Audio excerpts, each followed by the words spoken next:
what's going on? I see you in here, Widget. Yeah, we got advantage and disadvantage back. I don't see YouTube chats popping up on screen yet, but that's might just be because it typically takes a couple minutes and no one's really messaged in a couple minutes, so we'll see. But yeah, that's exciting, and I saw that my fireball looked pretty good there, and I think it might have beat yours. I don't like to think about disadvantage rolls. Yeah. It's funny because I originally was calling the command advantage, and then I was like, well, but you would also use it for disadvantage, so I just decided to put it as 2d20. Let's see. Oh, there we go. We got YouTube comments popping up now. We're good. Oh, that was d20. Shoot, I meant to do 2d20. Let's see. Let's see what we got. Because that first 2d20 I did was a 1 and a 6. Yeah, that's better. That's better. All right, so the one that the encounter we're going to be doing tonight is probably going to go a little bit quicker than previous ones, but we'll see. I've done this one before at the table, and I still enjoy it. It's got some fun stuff to it, but I haven't had too much time because we have our camping trip coming up that we're going to tomorrow, and I had a whole bunch of clearance and stuff that I had to do for the new job yesterday and the day before, so no time for anything. But that's okay. We're gonna have some fun with it tonight, and we'll just get started. So last time I did mention that because you guys had killed a young blue dragon, you had collected and harvested a lot of the parts of the dragon, including the wings, which you did give up as the component that you were supposed to collect. Nightbot favors you again. We'll see. We'll see. Hopefully we have just as exciting of an encounter finish as we have the past few times. But you guys had slain the dragon, you harvested a bunch of the parts, and you brought the parts back to Heroes Haven with you. And when we left off last time, I mentioned that I know a couple people had said they had some ideas for what they wanted to do with those. Exciting, barely escaping a TBK. Yeah, literally every time so far. They had some ideas of what they wanted to do with those harvested parts, so I said feel free to come back this time or whenever and come up with some fun ideas. So we'll also start at Heroes Haven here like we did last time. That way, if there's something that you want to do with the gold or anything like that, we can do that prior to going on the encounter. And, Widget, since you're the only one in here at the moment, you get to control what you do. So, feel free. I will give you a quick update on gold for your party. So, your party, starting with Captain Ommoll, you have 879 gold. Then going to Walsen, you have 501. Lenka has 671, and Damien has 848. So you're starting to amass a good bit of gold between the four of them. And Heroes Haven has a bunch of different things that you could do with it. You could go to the smith and either make a weapon or just buy a normal weapon. You could go to the magic shop and see what they have. Or, whatever it is that your mind can come up with. So if there's anything, Widget, that you would like to do with that gold off the top of your head before heading off on the encounter, feel free to let me know. And I see that you got the 9 and the 12 for the 2d20. I was trying to remember last time. I feel like there were a couple different commands I wanted to make besides the advantage command, and I couldn't remember them. Definitely need to stop at Spencer's for any healing potions. Yeah, you guys did use every healing potion last time, so that's totally fine. So let me pop up. I have the magic shop up here. Go ahead and close that. I have not even looked at what popped up, to be honest with you, so this will be new to both of us. So let's slide over here. I will make this a little wider and zoom in.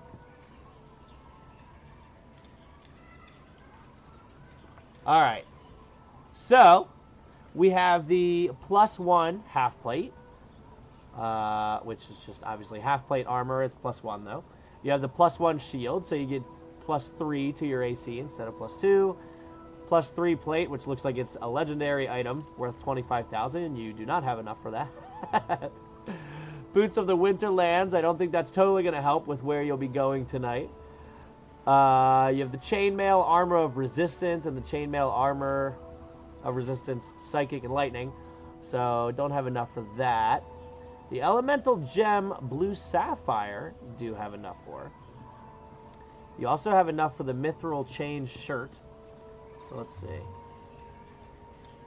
So the elemental gem, the blue sapphire.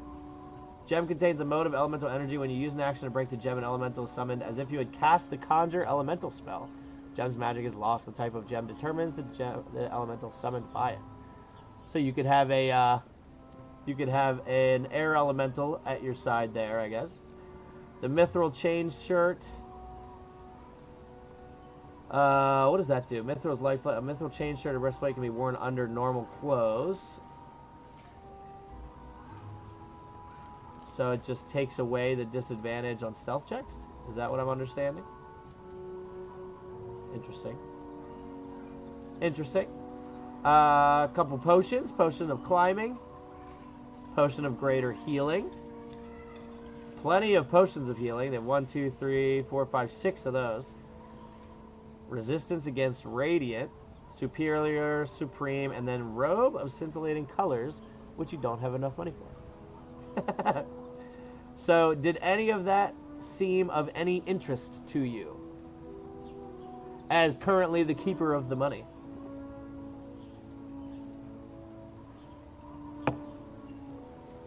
Oh, I missed that.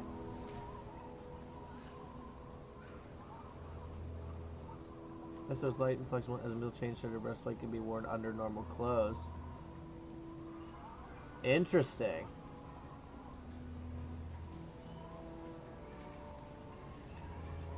Yeah.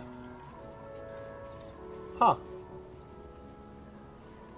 Well, the shop is yours if you would like to do anything with your money, or if you have any other plans that you would like to do with that money. I am so low. I gotta lift this chair up. Ugh. Oh my goodness. Other than the healing potions, I don't want to make any major purchases. The other players seem to have other ideas. All right. Not a problem. So there were plenty of healing potions.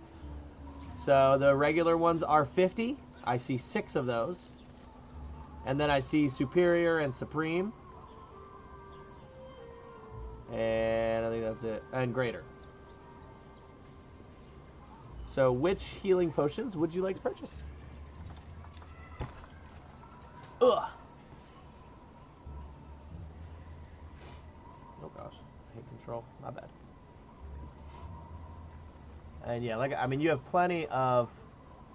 You have Captain Ommoll with 879, Walsen with 501, Lenka with 671, and Damien with 848. So you definitely have plenty of gold for all of them.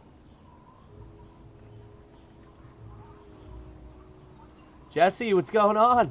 Widget was just about to buy this place out of their healing potions.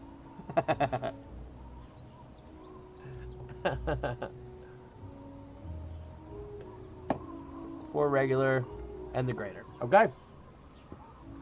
So what I'm going to do is I'm just going to, from now on, and if anyone watches this later on, it's just going to be collective party gold. The 4 have been together long enough to where they just split the gold. So that will just make it easier. Some of these. All right, so you have 2,899. 2,899. All right, that'll make life easy. All right, so you're buying 4 potions of healing and the potion of greater healing. So that is 350 gold. All right, perfect. So you have quite a few healing potions, or 3 of them. Yeah, I mean it's going to make making decisions very easy. And Jesse, just to let you know, we do have. Oh, that's the wrong one. We do have advantage and disadvantage as a command now if you type in 2d20 instead. So that will help speed things up a little too. Oh, nat 20! Ugh. Unless that was disadvantage, that would have hurt. All right, so let me exit out of this shop here and go back here. Of course, the Emerald's 20. Of course. Night Owl, what's going on? All right. So, as you leave Spencer's with your magic potions and stick them in your collective satchel, if you will, you head over to the town hall. It's a nice day out. You get to run into a few adventurers that you have gotten to know at this point, just being a part of Pierce Haven. Say hello as you go. You enter into the town hall, and you see up on the quest board, there is a new novice quest, which is right up your alley. The Cookie Owl arrives. Continuation from last session. Yep. So you head in and you go up to the quest board and you read that the novice quest is called Desert Disappearances. And so you pop it off and you open it up for a quick summary of what it's all about. And it tells you a tribe from the Anauroch, known as the Light Steps, is requesting assistance by a group of adventurers in locating and investigating the disappearances of some of their tribe members. According to the request, the tribe sends some of their more battle-hardened members several times a week to collect water from a nearby well. 4 days ago, however, the members that were sent out never returned. In an effort to find the group the following day, they sent out a search party, all of which never returned either. No one from the tribe is willing to investigate any further, so they pulled together the coin to request professional assistance. They have emphasized a sense of urgency because without the tribe's primary source of water, they believe that they may soon meet the same fate as what they expect happened to their traveling parties. So, with an urgency, you pop it off the board, take it over to Craig, and let him know that you would like to accept this quest, which, by the way, the reward for which is 1,800 gold pieces. So, yeah, sorry, Jesse. It is a continuation of your party. But you finished the session last time, so you're good to go there. And so, with that, you take a little trip to the library, over to Legends, Lore, and Love Stories, and you meet with Anduin and just do a little bit of research on the Anauroch Desert and what it is you might be getting into. You come up with a little bit of information, but we'll see exactly what you come up with. Can I get somebody to roll? As a group, you do have advantage. So let's go ahead and roll an intelligence check with disadvantage, or with advantage, I'm sorry. The Cookie Mouse wants to go to Hooters. I heard they have great wings. I've never been there before. A nat 1 followed by a 15. And with his plus 10 or whatever it is, investigation, plus 7, I think. Plus 7. So 22. So with that, you find out a few things. It is extremely hot temperatures, unbearable for most in the Anauroch Desert. And most arcane personnel that enter the desert with some kind of magical detection, so detect magic spells, you're able to detect a faint magical essence, very faint. And it is assumed that this is a result of the ancient Netherese Empire crashing down in that area. And some of the remnants left about are what exudes that magical essence. So that's a little bit about the Anauroch, but then you also get a little bit of information about the Light Steps themselves. They are a tribe of red dragonborns. They're nestled about 50 miles into the desert. And you'll be able to locate them by one of the largest rock outcroppings that you can find. They keep their huts within that outcropping. And so they are known as the Light Steps because they wear these specific types of sandals that are so wide around their feet. That's how they're able to walk on the hot sand. But because it distributes their weight so evenly, it's very, very rare that you can ever hear them coming in the sand. So you learn that about the Anauroch and you learn that about the Light Steps. Yeah, they're pretty much like those giant rackets for snow, but rather than rackets, they're just like these really wide, odd-looking tan sandals. Maybe the mouse will get a different kind of cookie. So with that, your party heads out to the Anauroch, unless there's something you would like to do in preparation for heading out into the desert. So you can let me know if there's something you would like to do prior to leaving the town.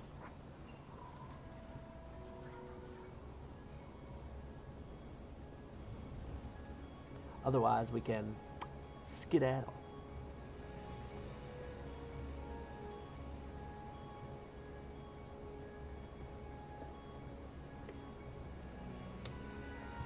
So would there be a penalty for people wearing heavy armor? There might. So I essentially, I'll just do a little bit of metagaming here prior to going in the desert. I'm not going to account for what each member is specifically wearing. It's just going to be a series of Constitution saving throws as you go through the desert. And depending on what you just roll as a general Constitution saving throw will depend on how that plays out. I don't think, none of your characters have any kind of specialty against heat or anything like that, any kind of resistance.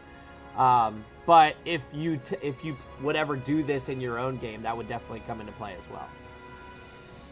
Probably get an extra water skin for everybody. Don't want to dehydrate and cause exhaustion. Sure, you can do that. We'll say that it's easy enough to go grab 4 more water skins from around for about 2. Nah, I'd say honestly only about a gold piece for the 4 of them. Brandon, what's going on? Maybe peruse the scrolls. Yeah, I didn't have any scrolls in the shop, but I can generate a few. I know it tends to the shop tends to get bogged down with scrolls, so I've stopped it from having them in there. But if you would like, I can generate some scrolls and see if any of them would be of interest. Just living, L-I-V-I-N. I love that soundbite. I love it.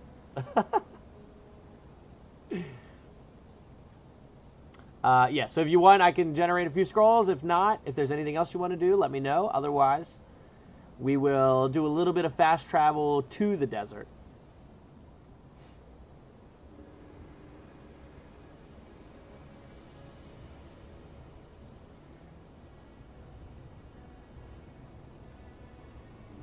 Sure. Give me 1 second. And I will pull up this magic shop. Alright, I'll put it here. And I'll close that. Generator, magic shop. We'll put this at 5, 3, 2, 1, 1. Advanced options. Oops. There it is. Alright, and generate. Where's generate? Why can I not find this?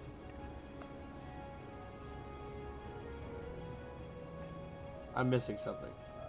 I can't find the generate button. Why? There it is. Okay. Brian, what's up? Dark Lord Asparagus, what's going on? I'm switching over to this real quick. Oh, good. You get to see some ads. They are looking at some magic scrolls before we head out onto the Anauroch Desert to go investigate what's going on. I'll read the premise behind it in a second. Yo, I love you. You're the best. Thanks, Asparagus. I appreciate it. So, I'm going to scroll down through the scrolls real quick and see if any of these are of any interest.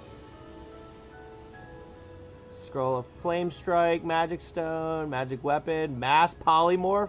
Unfortunately, if you're wondering how much gold you have right around 2,500. Is this a D&D of YouTube? So we are going to be playing D&D. We are currently playing D&D. All right, so while I scroll through here, Jesse, feel free to let me know if there's anything that you see. Looking for create food and water. Yeah, I didn't see anything like that. So I'll just go through one more time here, let you get a good look at it. And so I will read real quick again. Your party here is about to go on a quest out into the Anauroch Desert. And the quest reads as follows. A tribe from the Anauroch, known as the Light Steps, is requesting assistance by a group of adventurers in locating and investigating the disappearance of some of their tribe members. According to the request, the tribe sends some of their more battle-hardened members several times a week to collect water from a nearby well. 4 days ago, however, the members that were sent out never returned. In an effort to find the group the following day, they sent out a search party, all of which never returned either. No one from the tribe is willing to investigate any further, and so they pulled together the coin to request professional assistance. They have emphasized a sense of urgency because without the tribe's primary source of water, they believe they may soon meet the same fate as what they expect happened to their traveling parties. So, yeah, if you want to, as DJ Widget says there, we do have the character sheets in the description below.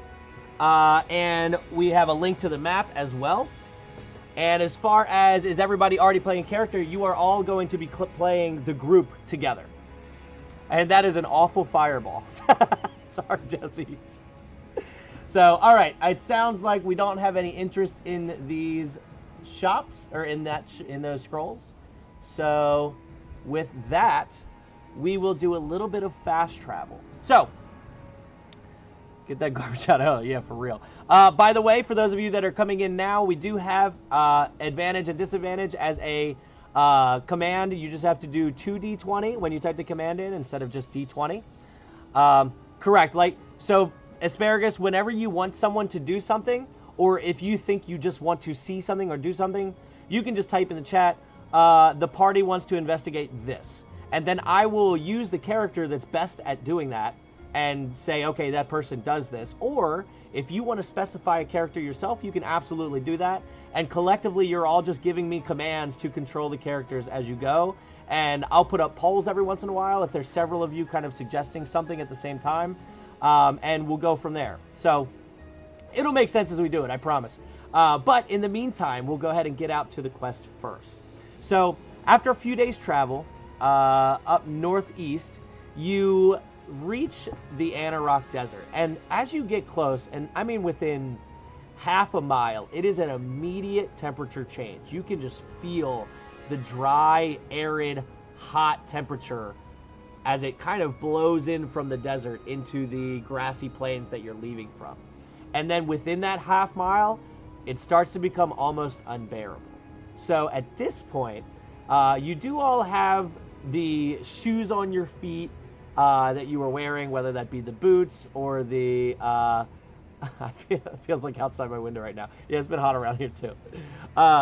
You do all have your gear on. So you're not necessarily getting burned by the sand. But as you are slowing down in the desert, you know it's about 50 miles into the desert that you're going to have to travel to get there. So what I need to know from you is how would you like to travel here? Are you trying to hurry and get there as fast as possible? Are you trying to just get there, at a normal pace? Or are you really taking your time here? Where do you live? I live in Maryland. United States, depending on if you're out of the United States. I'm not sure, obviously. But I live in Maryland in the United States. So, yeah, it's been a pretty hot one this summer so far. Midwest? Okay, all right. I'm assuming it's a little hotter there. We don't have a temp culture.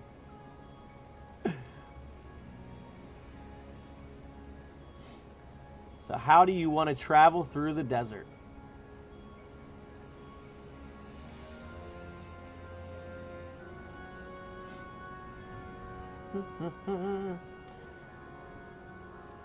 We just broke a 3-week 100-degree streak a few days ago. Great. Wanted to go to Gen Con, but didn't get tickets fast enough. Brutal.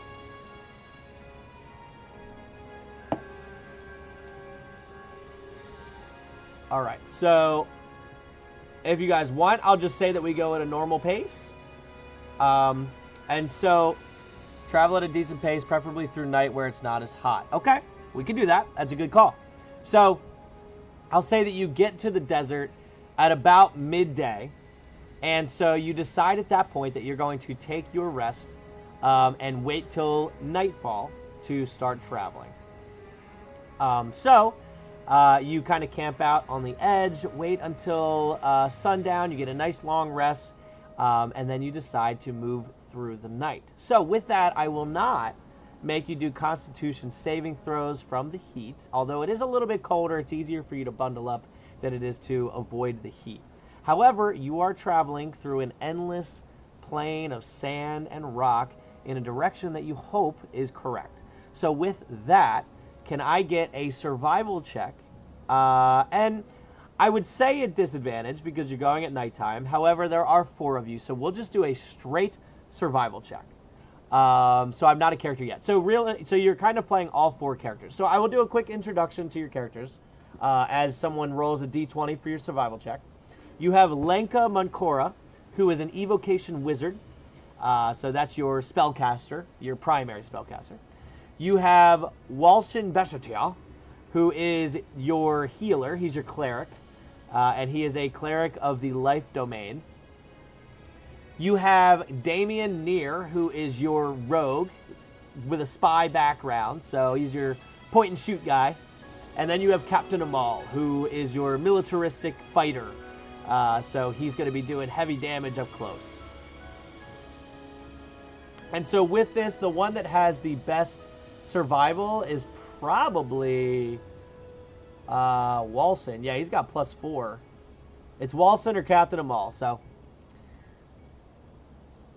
Oh, yeah, Asparagus, if you want to make the first roll, yep. Beginner's luck, here comes a big one. You heard it here first. Not bad, 14 +4. So, in the first night, as you travel through, trying to just remember what direction the sun set and try and keep that in mind in keeping your bearings, you were able to get a good kind of pinpoint as to where you should be heading into the desert. But it's been a few days since you kind of scribbled a few notes back at the library. Though you feel confident in your direction as you start to make your way through the night, and then eventually the sun does start to rise. So with that, can I just get a perception check from you with advantage? I'll say as the morning sun starts to come out. We'll do a perception check to see if we can find a good spot to gather underneath some kind of shade for the day and take your long rest. So we'll either get 2 d20s or you can use the 2 d20 command. Yep. And we'll see what you got here. And another nat 1 followed by an 18. So for Asparagus, for who we're basing it off of, right now I'm just basing it off of which character would be the best suited for that. If there's ever a point, like there's been plenty of times in here where someone likes a character and just wants to do something funny with that character or something specific, you can always just say, this character does this. But whenever we're just doing these rolls and you guys are just rolling for certain checks, I'll pick whoever's the best suited for that. So with a perception check, that is going to be Sir Walsen Bessertier, as he kind of leads the charge as the sun starts to rise on the horizon, in kind of slowing everyone down and focusing everyone's attention on spreading out and looking for, in the distance, the best spot to camp during the day. And so in doing so, you do find a stack of really large boulders that it's kind of in the distance. It's maybe a good, 1,000 feet ahead of you. But you're able to see it, and your group, makes their way in that direction. And although there's not really like a big cave opening or anything like that, you're able to, as big as the boulders are, kind of climb into them and find just a way to wedge yourself in there and stay out of the sun and kind of lay down your bedroll and get some kind of comfortable maneuverability inside of it. So with that, you spend most of the day at that point just resting and relaxing for the time being. But as nightfall sets in one more time, let's go ahead and get another just straight up survival check as your group travels through the night once more. So if I could get someone to roll another d20 for a survival check.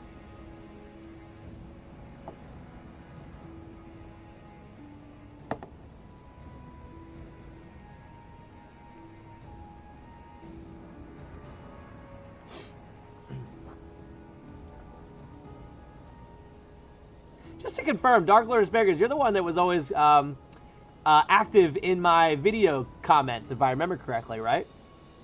I'm pretty sure.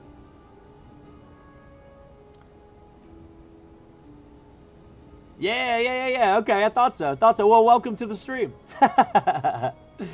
Shaw, what's going on? Good to see you. All right, we've got 2 6s with the D20s there. Yeah, I appreciate it. I keep telling everyone on here, I have all these plans for YouTube videos. I have been so wildly busy, it's insane. So, but I got a new job coming up where hopefully, I get some time. I'm going to have off every other Friday, so that should get me hopefully back on track at some point. All right, with a 6 and with a survival of +4, a 10, as you start traveling through the night, and Captain Ommoll is kind of trying to assist with Walsen, they actually start to disagree in the direction that they're going. And so, as they're doing so, they're not really paying attention. They're more trying to prove the other one wrong. And you get to a point where you realize, although it's too late at this point, that you've started to drift off course as the sun starts to rise a little bit north of the direction that you were expecting. So you know that you were off course, and you know the direction that you were off course now, basing it off of the sun, but you gather that you've probably lost a good half a day's time in doing so. So at this point, you're going to have to just add that time to the travel as you go. It was going to take you about 3 days at a normal pace. At this point, you're going to be getting there about halfway through the 4th day. So if I can get another perception check with advantage as the sun is starting to rise and your party starts to realize what happened, and they're looking around for somewhere to stay for the night. He's too busy playing Satchmon Roulette with his best card. Yeah, and losing every time. Which, by the way, I got a pretty sweet, I think it was a staff I just got or something. Did we do anything with the dragon stuff? You have not yet. I still haven't listed all the materials that you got, but there has been no plans made for them yet. So feel free to chime in if you had ideas for that stuff. In the meantime, I will just need a D20 for the perception check to find out where you're going to be staying.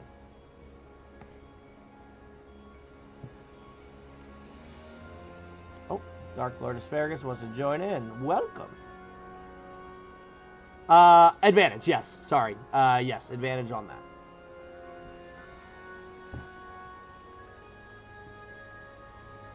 I guess I could go back to the full face now that we're not on there. To do advantage, you just type the number 2 in front of the D20 as DJ Widget did there. And that will roll 2 of them. All right, so we have 12 plus 4, 16. So it takes a little bit of time. You start to experience that heat a little bit as you're not finding anything right away. But eventually, you do come to a point where you're able to, there's like a grouping of cacti, I think is the plural, right? Hold on 1 second. I hate when it doesn't zoom in. Whatever. You get to a group of cacti, and you're able to avoid getting too close to it, but you're able to hang some of your bedrolls and stuff, and just kind of create some shade, and lay underneath of that for a good portion of the day.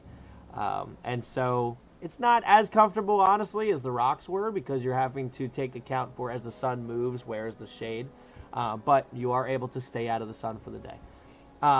So with that, you get into the night.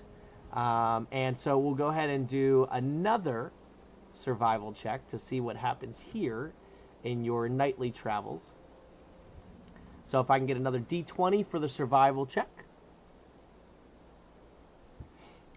And so this was theoretically going to be the last night, but with your episode of getting lost, cacti. So we'll take the 14 with the 4, so 18 for traveling through the desert in the night. But if you want to try and see if any of these cacti have any kind of sustenance inside of it that you could extract, let's do another survival check to see how you can configure this cactus without getting hurt and seeing if you can extract the water out of the inside of it. So I'll just need another D20 for a survival. See you later, Dark Lord. Thanks for hanging out.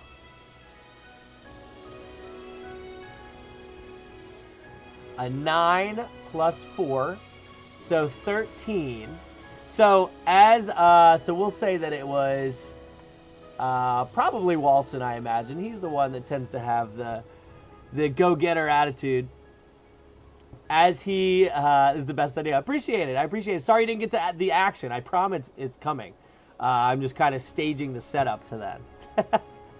So as Walsen kind of gets Captain Ommoll to help him out and just kind of cut into the cactus a little bit, he tries to maneuver around some of the spikes and accidentally takes one of them to the hand a little bit and takes 1 point of damage, 1 point of piercing damage as one of the spikes goes right into the hand. He's like, whoa, oh, I knew I was going to regret this, but it's all right. And he points down and immediately sees there's water just draining out of the cactus.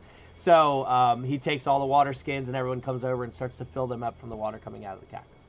And that is me not actually knowing how cactus works and where the water's stored. I'm just assuming that's what happens in the Anauroch. So at that point, with your 14 survival through the night with a +4, 18, you get back on track. You know exactly where you're going through the desert. And you are able to get to the point where the sun is rising once more on the horizon. You're the DM, that's how it happens. Yeah, everyone knows that's how cactus works. So, for your final day of travel, let's go ahead and get one more perception, or I'm sorry, not travel. Final day of like short and long resting. Let's go ahead and get one more perception check as the sun starts to get high in the sky and you start to feel that heat take over on your armor. And Walsen at this point has some of his gear wrapped around his head just to get it off of his back. We'll get one more D20 roll for this perception check.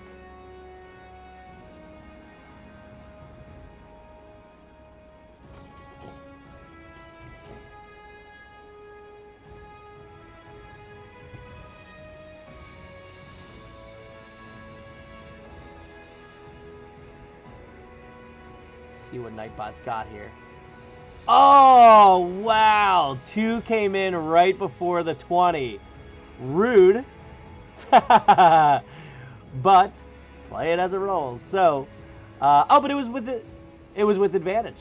It was with advantage because it's daytime looking for it. So, we will take the 20. And with that, as you peer out into the desert, yeah, yeah, I totally forgot that it was the daytime search, not the nighttime. So with that, as you peer into the desert, you see what you immediately think to be a mirage. There's no way there's an outcropping of rocks with a small pool of water in front of it. And as you get closer, it's not disappearing. And as you get closer and closer and closer, you get to a point where you're sure for a fact that there is water here. And as you get up to it, inside of the cavern, you see what looks to be a figure. Just kind of huddled in the corner, maybe asleep, maybe not. At this point, you're maybe about 50 to 60 feet away. But you see there's definitely some kind of figure underneath this rock outcropping. What is it you would like to do as you see this maybe 15 foot by 15 foot, I'd say puddle. It's kind of like a puddle of water, but it's, I mean, relatively large. What is it you would like to do?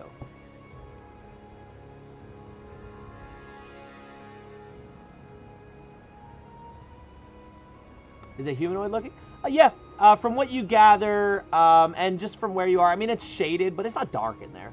From what you gather, as the figure seems to be kind of leaned up against a rock back in the corner in the shade, you see normal humanoid shoulders down into 2 arms. Looks to be about the same size as you all are. But what you see is definitely some tan clothing with a wide-brimmed hat that's kind of tilted down over the face.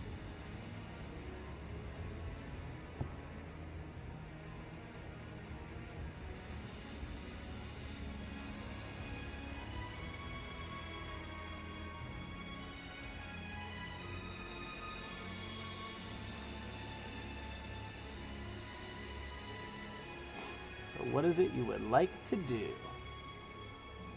Have the party start being loud to make the presence known. Okay.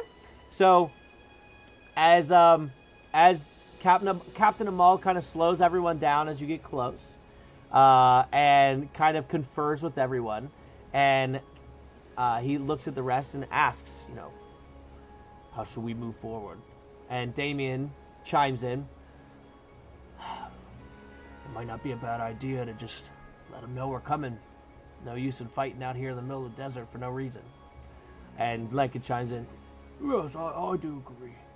And so collectively they start to move forward, and you know, Captain Ommoll starts moving some of his armor around, clanking it, and as he gets, you know, within like 20 feet or so, he's and you see the figure kind of start to pop its head up. And as it does, you see this human, and it's a woman, as she stands up slowly and just kind of puts her hands up, just making sure that everything between you two is cordial, to which I assume, based on you making your presence known, your party would react in the same way. And so as she sees you coming up, she just welcomes you in. She says, plenty of room here for all of us. Come on in. As long as you're not going to do anything to harm me, I'm just moving through the desert. Do you want to enter into the outcropping of rocks, or do you stay outside?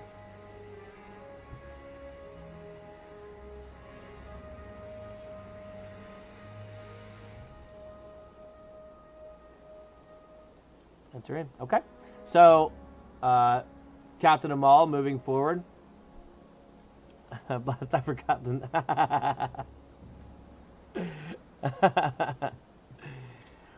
yeah, so the... Blasted, I forgot the Lightfoot name of it. So it's the Light Steps. So as Captain Ommoll kind of walks in, Fog Demon, what's going on? Long time no see. As Captain Ommoll walks up, he's like, all good here. Not here to fight anybody. We're just making our way over towards the Light Steps.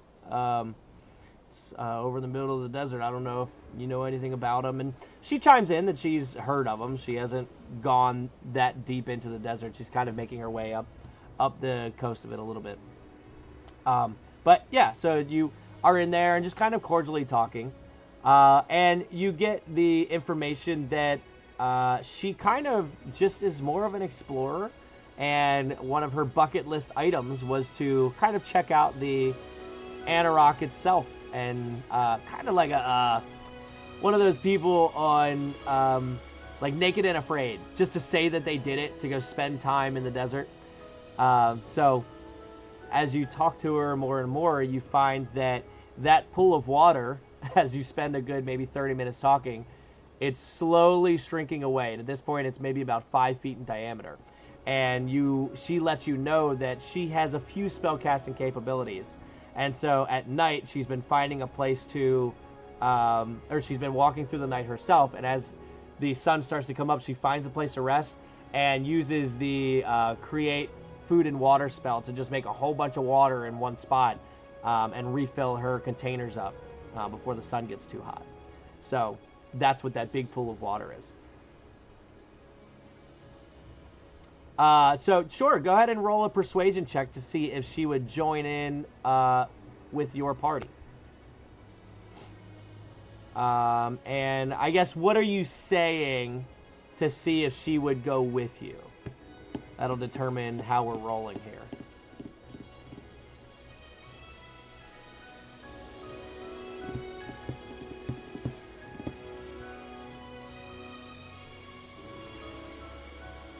Okay, simple as that.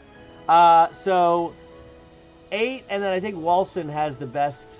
Is it Walsen that has the best persuasion? He's got +4. Yeah.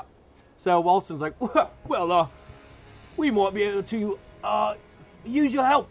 We're trying to help these people out in the desert, and I think that you could definitely be some assistance with your water-making abilities. And she considers it, and with the fact that you're only going one more day into the desert, she says, well, I wouldn't be of any assistance in fighting anything if you're planning on doing that, but I would definitely tag along to go meet these light steps and see what it is they're all about. So she decides that she will travel with you the following night, heading to the light steps. So with that, you all spend the rest of the day together, huddled up in this outcropping, and just kind of chat back and forth, but you also use it to rest, as she's been doing the same thing you have, traveling through the night. Storm here in it. Oh no, sorry, Jesse. Can we detect anything about her? Go ahead and roll an insight check. Roll a d20 for insight. I don't have much time. I'm able to return later and truly RP, but I have a message. You brought Nightbot back. Nightbot never left. Nightbot's been here the whole time, baby. A 5. She seems straight and narrow. You don't get any reading on her that she's doing anything nefarious or anything along those lines. She seems to be telling the truth about just traveling through the desert just to say she could do it. The beast has never left us. So with that, eventually you guys wake up and the nightfall. And so as a party now of 5, and she's been kind of traveling through the desert, knows a little bit about the light steps herself, I will go ahead and give you advantage on the final roll through the night to get through it in the correct direction. So if I can go ahead and get 2 d20s, so either using the 2d20 command or 2 people rolling a d20, doesn't matter. Definitely throw in a word about Heroes Haven. If she seems the adventure type, maybe Craig will give us a hiring bonus. All right. So after we do the 2 d20s and you guys are traveling through the night, we'll do a persuasion check to see if you can convince her to go make a pit stop at Heroes Haven. Oh, we got a 17. So I need 1 more d20 with advantage. Actually, don't even bother. I mean, that 17 is plenty high enough. You're at 21. So we'll use the next d20 for the persuasion through the night as you try to convince her. And so her name is Malaya. M-A-L-A-Y-A. Malaya. Myers, what's going on? I'm very happy you said that, Widget. I always look at the wrong chat that just shows the YouTube one. So, hey Meyer, welcome. Feel free to join in on the role playing here. So I do need a d20 rolled to see if Dino Load, what's up? Rolling some good cards over there. And same thing, Sha, by the way. 7. So with a persuasion of +4, that would be an 11. So as you start to talk to Malaya and get to introduce her to the reason that you're out here and, you know, explain what Heroes Haven is, it's a little bit of a turnoff that it's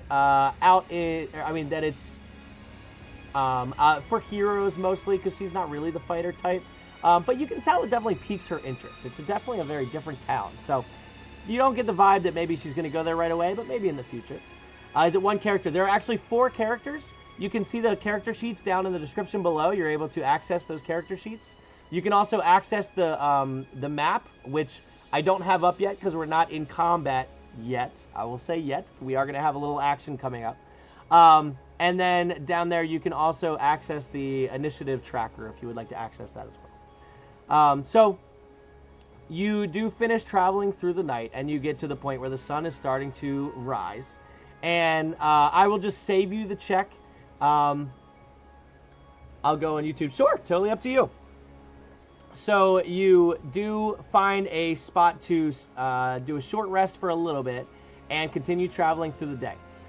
Eventually, you come to what is the largest outcropping of massive, massive boulders that you've seen by far in a long time. And I mean, we're talking like 40-foot tall boulders just kind of stacked on top of each other with one big one laying across most of them.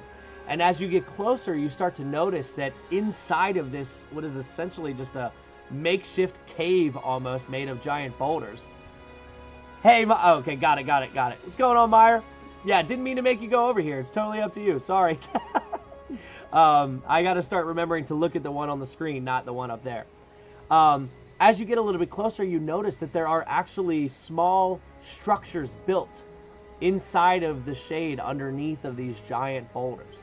So what is it that you would like to do as you are maybe a good 100 feet away from it at this point? Walsen, detect magic. Sure. So Walsen is going to put up his detect magic as he gets a little closer. Now that one is a first level spell, right? Yep. So that will use one of the first level spells. So he puts up detect magic, and I think that lasts for 10 minutes. Yeah, concentration up 10 minutes. So as he does so, he starts to get that faint essence of some kind of arcane substance that he read about back in the library that is within the Anauroch desert. So are we close to the sea? No, you're actually almost as far away from the sea as you can get. You are dead center of the largest desert in Faerun. So unfortunately, no water around. But as he puts up that detect magic, you do start to see movement coming out of the cavern.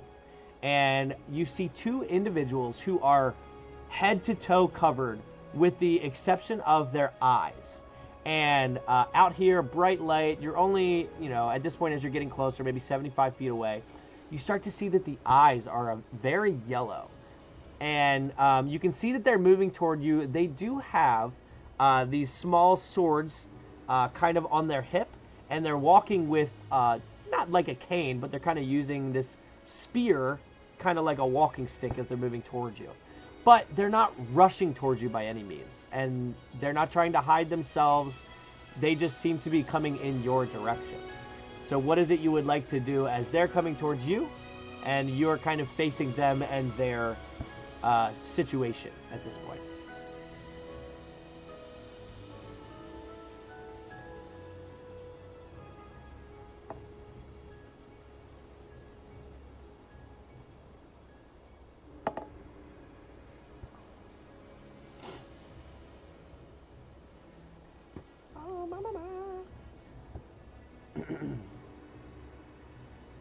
And so anyone can decide, by the way. You can absolutely just say what you want to do, and we'll make it happen. Damien holds up bow and asks them what's their business. Okay. Roll a... let's get a D20 for a intimidation check.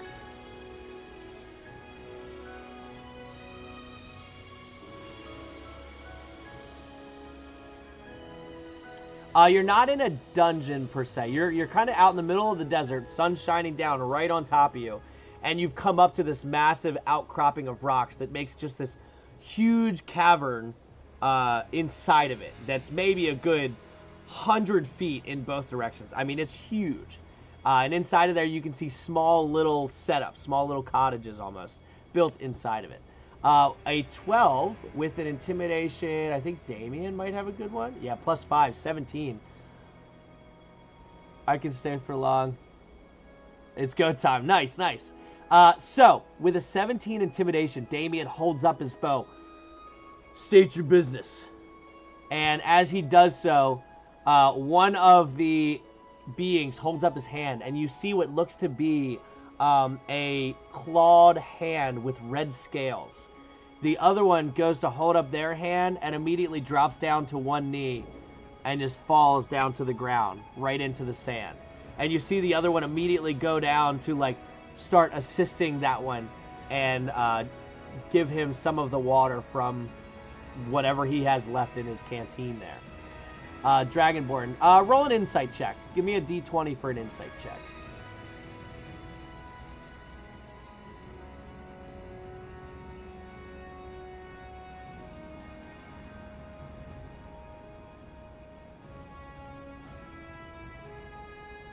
$18, and plus the insight, I think, from Walsen is a +4, +7, 25. Walsen immediately looks to the rest of them and goes, "Well, I do believe that's the Dragonborn we're supposed to be meeting here. Come on, we gotta go help." And Walsen's gonna immediately start rushing up with an insight of 25, assuming that these are the group that you're supposed to be helping. And he's going to get down next to the person and roll him over. And as he does, part of the face covering has fallen off at this point, and you see a completely red Dragonborn face and just slow breathing as it looks like he's not doing too well. So what is it you would like to do at this point as the rest of the crew comes jogging up behind?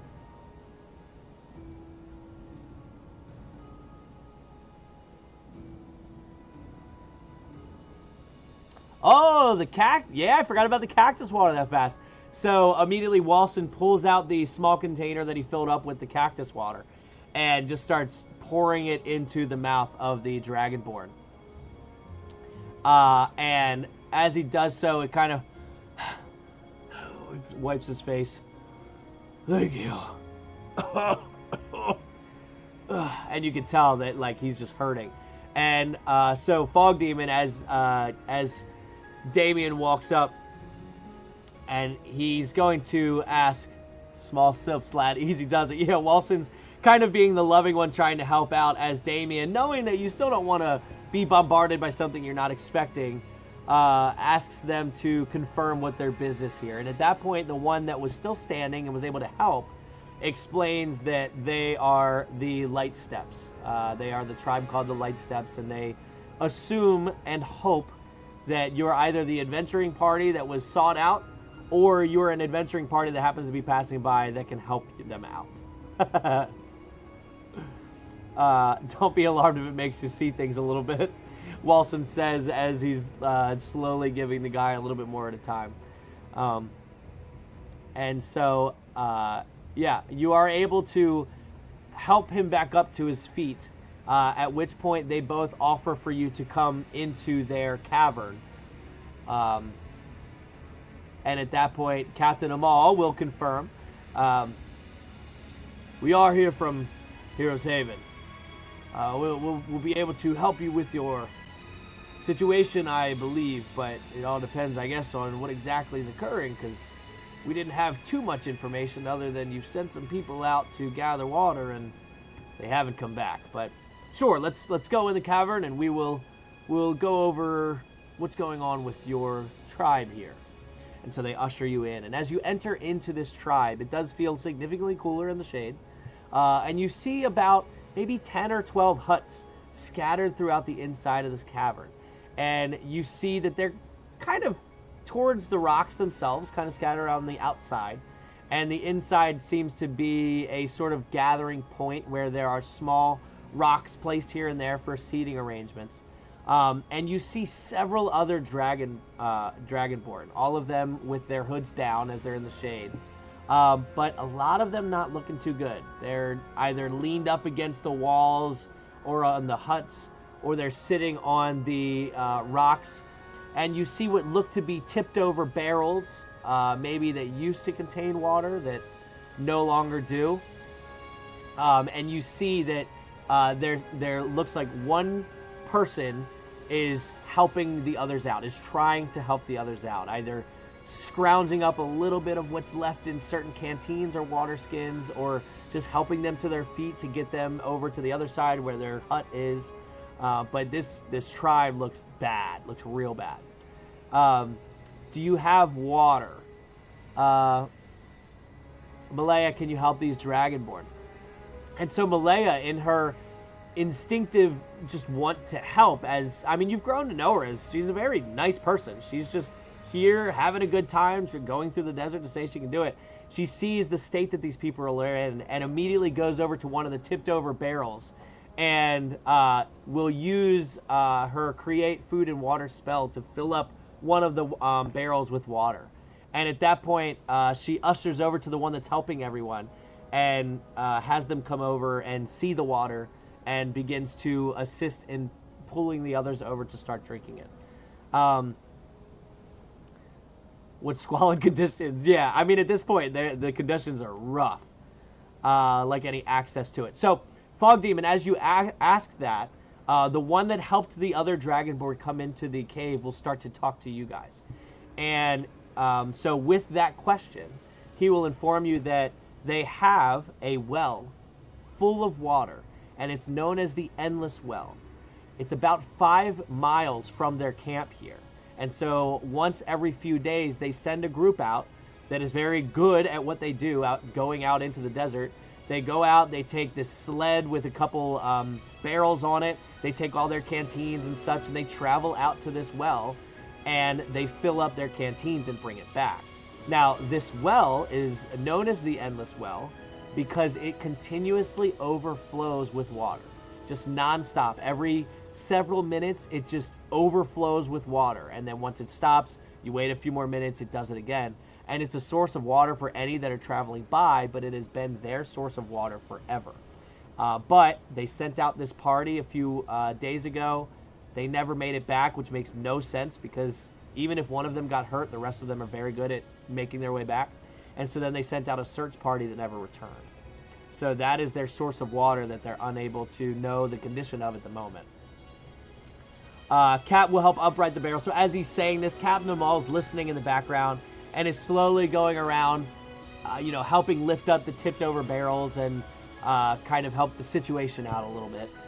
A feminine person with a white mask follows them from behind the camel, but from afar. Interesting.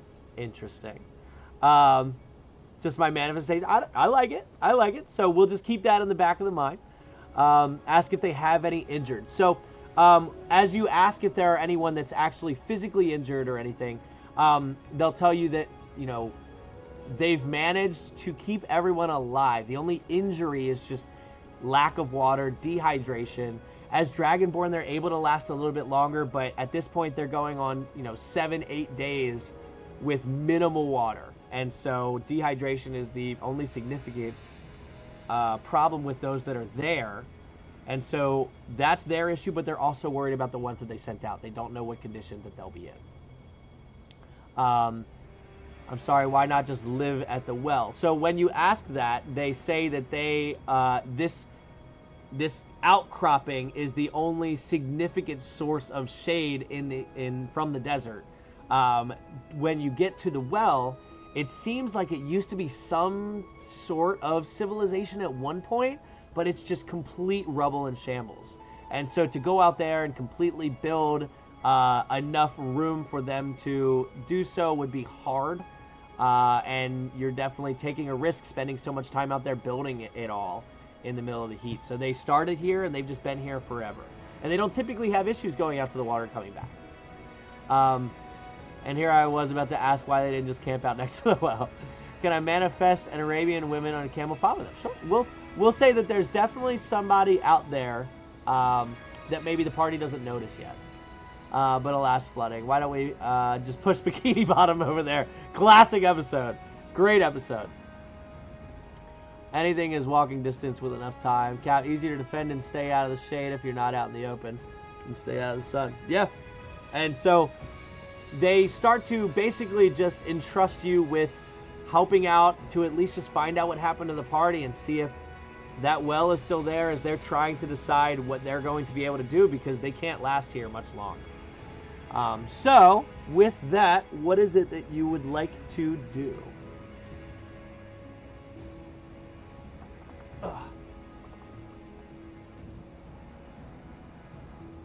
Can we question townfolk about the missing party? Sure. So, as you ask about those that went missing, they say the first day they sent 4 individuals. But do you notice, by the way, that I get lower? Sorry if it's blurry again.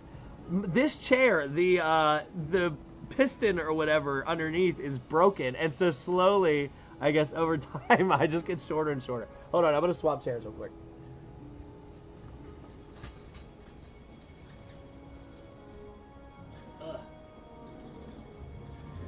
That white one's a little more broken in, so I like using that one more, but, oh gosh.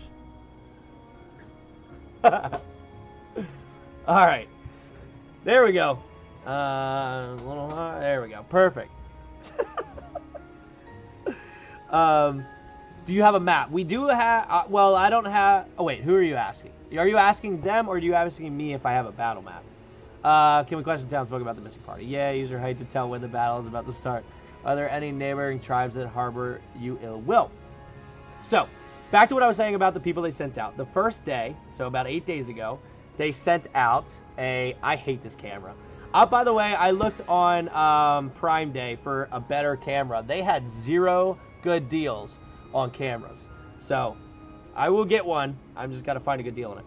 So they sent 4 people that do it all the time. They've been doing it for years, and so they know the direction by heart. It only takes them a few hours to go out there and come back. And so they also are kind of like the warriors of the tribe.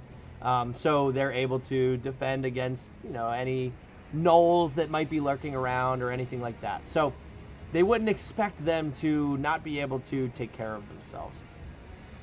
The 3 that they sent out the next day were not necessarily warriors of the kind. They're more just very good at withstanding the desert. They're light on their feet. They're quick. And so they were hoping to just send them out, peruse the area, see what happened, and come back. So they also did not return. As far as neighboring towns with any ill will, there aren't really any neighboring tribes anywhere near the vicinity, especially ones that harbor ill will. Those that are out in the desert tend to more work with each other than fight, because you're fighting the heat and the desert more than anything, and especially the creatures within the desert. So if they run into any other individuals, it's usually just a helping manner instead of fighting each other. Is there a tip or map for reaching the well? So in asking for exact directions to the well, they give you exact directions, and they even can write down on a little piece of parchment, just kind of general directions. But basically they say, go this way. You'll go over several dunes as you go, but as long as you stay this direction, you will run into the well. And so as long as you go that route, you're good to go. Have you watched Dune recently? I have not watched Dune. I've never seen either of the Dune movies. Yeah, I throw Purple Worm in here. Yeah. Second on the map tips, is there anyone whom we might be able to take along as a guide? So roll a persuasion at disadvantage, because this group is in rough condition and is not... They reached out to you because they were not willing to go out there. So I'll say if you're trying to get them to come out, go ahead and roll with disadvantage a persuasion check. Damien, thieves can't to help get any more info. Maybe provide them some extra water to help them stay on their feet longer. I like that. What's happening? If there were a guide available, he is our hostage. Tortle, so currently, while they're rolling disadvantage on the persuasion, yeah. So D20, you can use the 2D20 command if you would like. Tortle, I will read the quest that you're on.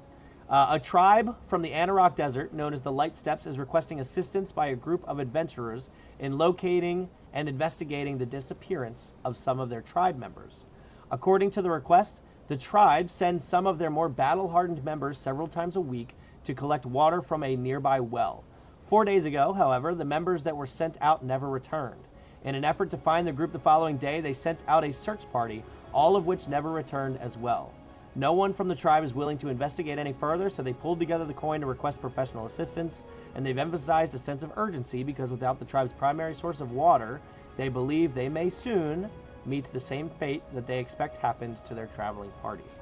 So at this point, you've made it to the tribe, and you're trying to figure out where the well is and how to get there. So with an 11 and a persuasion of, I think it's plus 4, yeah. So 15. As you try to ask around, the group is just so disheveled at this point and just afraid to go out to the well that they refuse to go out there. But they will give you, with that persuasion check, they will give you the sandals, if you would like. They have pairs of sandals that each of you can wear to kind of be a little bit light on your feet and make it easier traveling through the desert as well. Hostage acquired. So the water's a trap. Gotcha. Wait. Heroes Haven people get money. It may be my memory, but I thought this was charity work. Yeah, here. So you guys have been getting gold. Drats, at least we acquired some kicks. Yeah.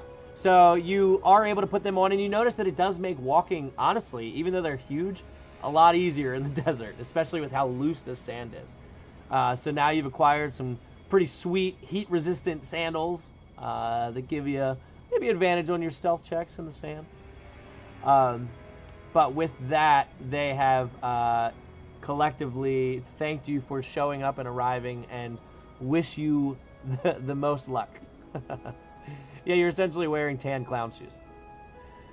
So, with that, do you start heading in the direction that they have pointed out?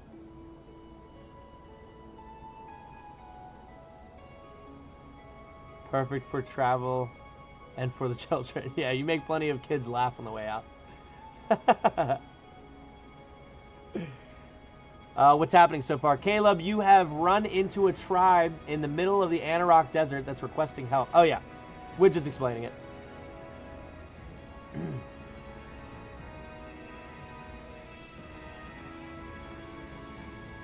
Man, I wish I could just see someone else do this for me on a screen. Wait. The woman starts getting closer, and she makes noise. Okay. So, at this point, a woman on an Arabian-looking woman, as requested, makes their way up towards the cavern, making some noise, and hops off of... it was a camel, right? It wasn't a horse. I think it was a camel. Yeah, camel. Hops off the camel. And it is up to you what this person's intention is. I will allow you to describe what the woman does as she hops off the horse. They've been gracious so far. Sand seal confirmed.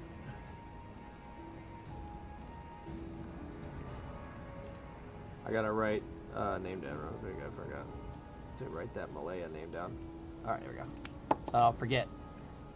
Yeah. So once we find out what this woman's doing, then we'll decide what you guys want to do for the well.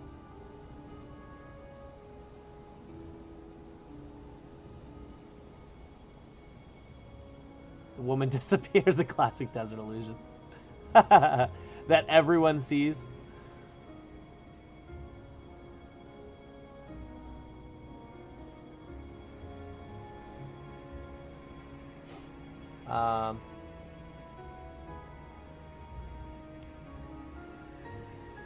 I can also just come up with something. Doesn't matter to me. I just don't know if maybe there's something that you want to throw in. Camellia. All right, so she hops down and offers the travelers some assistance. A bunch of messages. So she offers assistance. Now, I will have to use a little bit of DM discretion here for a couple reasons. So she will definitely be able to assist in finding the well. I'll say that she has knowledge of where this well is. I will say that she probably won't be able to use any kind of in-battle assistance for two reasons. One, I designed the encounter for 4 level 5 creatures. So that would make it a little bit overpowered. But two, I also wouldn't have it ready on the initiative stuff. So it would kind of bog everything down. But I like the idea of her definitely being of some kind of assistance. So Camellia offers her assistance and says that she can lead you to the well, as she has traveled through the deserts many a night. And at that point, I will say Malaya chimes in and says that this would be perfect because she'll hang back and assist with the others in the meantime while that woman helps you get out to the well. And Walsen doesn't trust her. So Walsen asks what the catch for the assistance is. And we'll say that Camellia says, no catch, no catch. I'm one that travels the desert here and helps those in need. And I noticed that the tribe here needs assistance, and while I couldn't provide it before, now I see an opportunity to help out. So she offers assistance for you. Is the lady a dragonborn? I will leave that up to Lightsol whether or not it's a dragonborn. Spy, attack with the most powerful weapons. She's a true NPC. All talk, no help.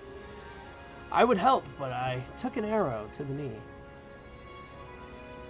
And so with that, she kind of directs her horse in the direction of where you thought you'd be going. and kind of waits for the others to go. Might be able to come back, I don't know, down with Nightbot. All right, see you, Fog Demon. Thanks for hanging out.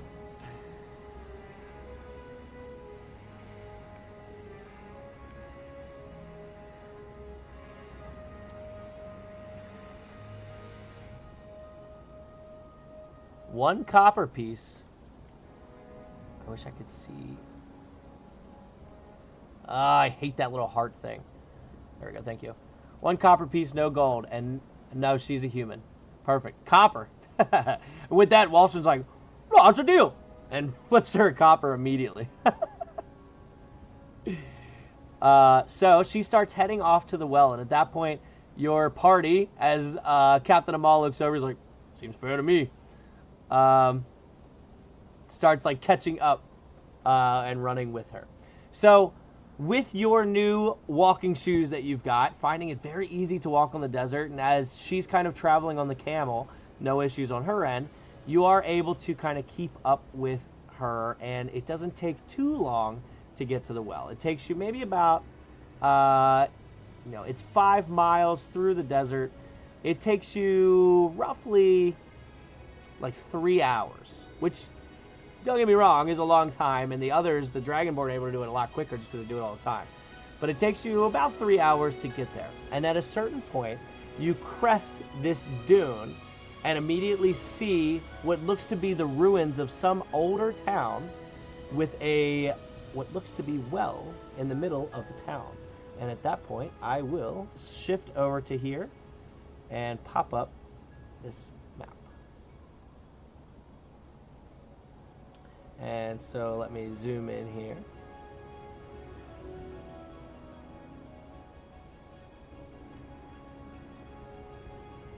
Dark Lord's back!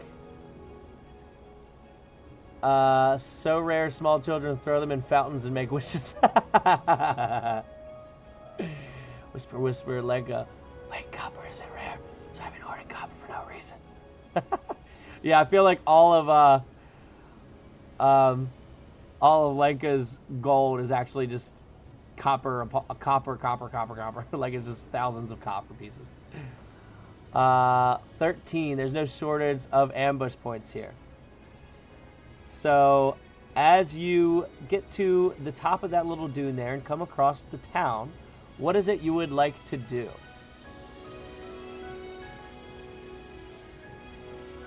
Lenka will shoot magic missile into the well over there. Okay. I will say, like a minor illusion of a cat. Well, so I will say that Lenka, because I think magic missile has to target a creature, right? Let me double check that.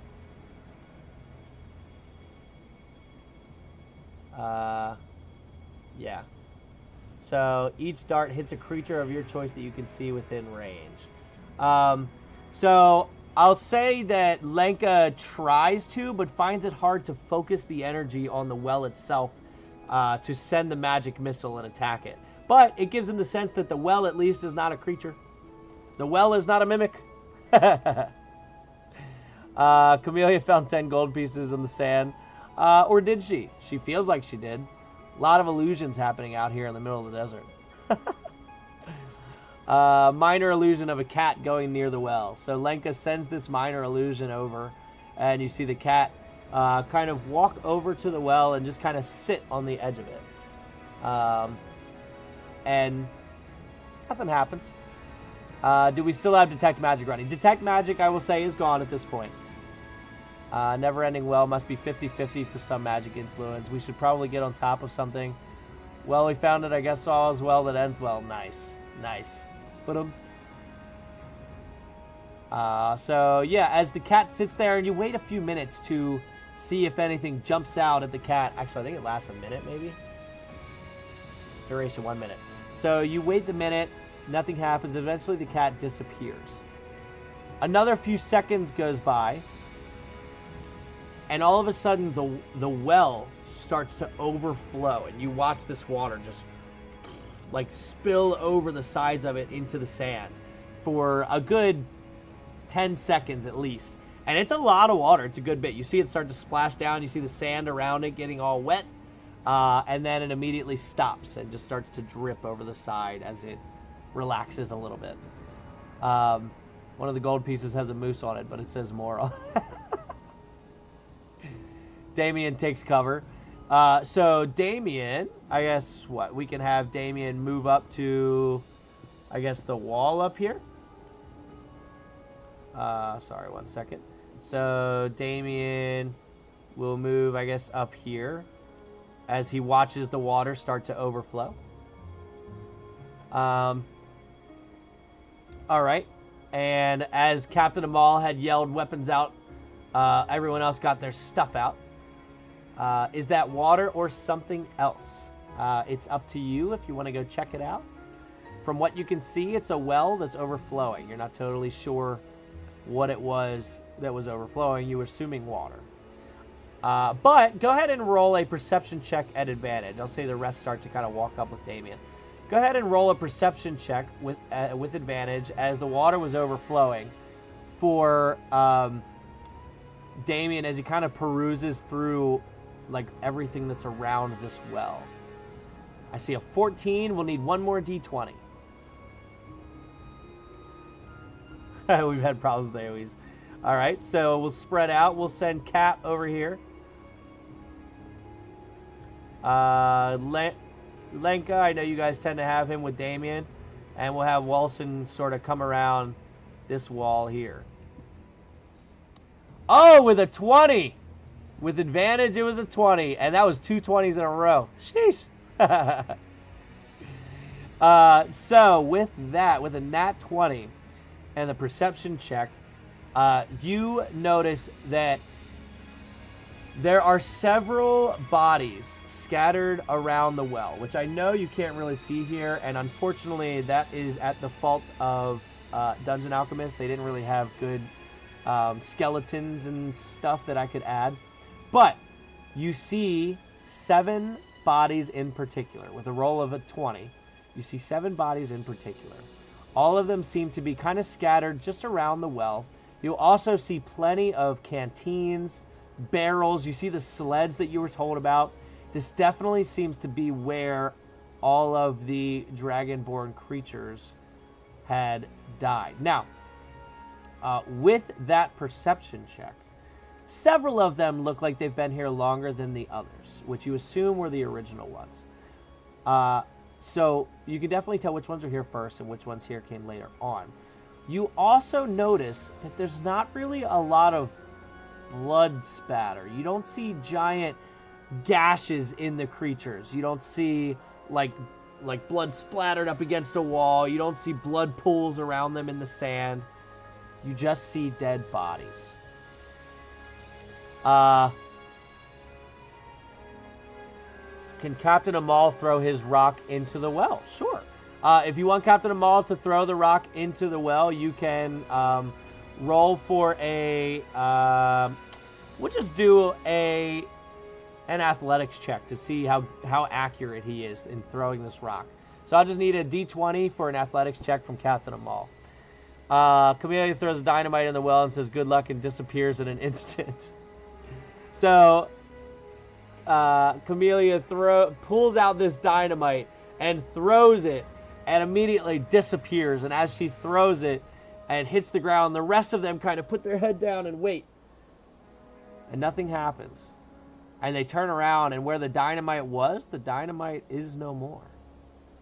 There is no Camellia anymore. There is no dynamite anymore. That ain't a well, it's a mouth. Lenka, 1, 2, 3, 4, 5, 6, 7. You guys, there's 7 dead bodies. And so Lenka yells that out to the others to let them know that, you know, this is definitely, we're in the right spot. Oh my goodness, they were drowned. Damien, they go in a group of 4. Did one get away? So you do remember that the first was a group of 4. The second was a group of 3. So 7 is the number that you were looking for. Forgot to flame the dynamite. D20, 19 athletics check. Sheesh. He winds up and he throws the rock and nails it dead center of the well. And as it hits, it splashes water out into the sand.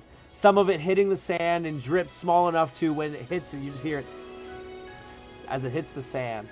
And at this point, you also notice that where the water had flooded out into the sand, it is slowly starting to drift back now that it's heating and evaporating into the sky. Such a great roll for a flippin' rock. Walsen Thaumaturgy create tremors. I like it. And so as the rock hits the water, using Thaumaturgy, it's going to be small tremors, but you do start to get a little like sense of kind of a tremor in the ground. Enough to where, because the water just overflowed, you can barely see it start to shimmer a little bit. Ommoll, I want my rock back now. So with that, what do you want your party to do from here?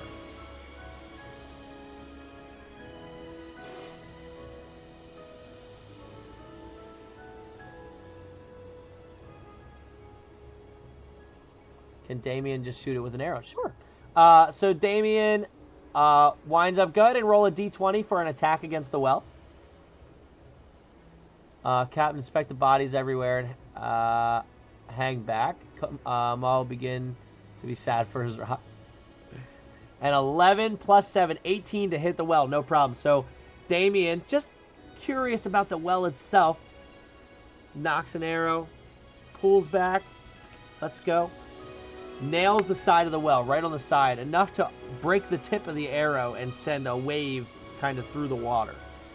And he just kind of waits a minute. And as he does so, Captain Ommoll, who had just started to come out to start inspecting the bodies, waits a second. And then, also, somebody just requested access. I'm sorry. It looks like someone might have, but I missed the accept. Captain Ommoll waits a second and then starts to go out and inspect the bodies. Go ahead and roll a medicine check for Captain Ommoll as he's checking these bodies on the ground. First level of sadness, 1d4 depression damage. Oh, crud, I gotta go. Goodbye, everybody, and have a great stream, guys. Promise me that Ommoll will get his rock back. Can't make any promises, of course, but he can always try. 7 with the medicine check of +1, 8. As he's checking these bodies, he confirms kind of what you had already seen, that there is no real blood splatters or pools of blood anywhere. The bodies, honestly, generally look in good condition, with the exception of several bruises, maybe. But that's about it. Oh, so let me move Cap up here. So he's kind of inspecting the bodies here. How long have they been dead? Unfortunately, with the medicine check of only 9, he's not really sure. But you can assume that because they were sent out here about 8 days ago, and you're getting the sense that these are definitely the ones that were sent out here, probably about a week. Can't Damien just slash the water? Sure. Is that what you want? You want Damien to walk up and slash the water? Let me go ahead and click off of this. Try to see the green highlight there. There you go. Oh, Cap? Sure. So with that, Captain Ommoll will come up and kind of peer into the well. And as he does so, he's going to take the sword and just dip it into the water and pull it out. And as he does so, you see it kind of drip into it. Now, the sword itself wasn't uber hot, so it's not like it's steaming or anything. But the water does drip off the sword back into it. Captain, bruises, no cuts or slashes would bludgeon them. So he'll say that out loud to the group. And at that point, Walsen will look over at Damien, like through the walls, and look back at the others and go. And the other two will look back and respond with the same kind of shrug.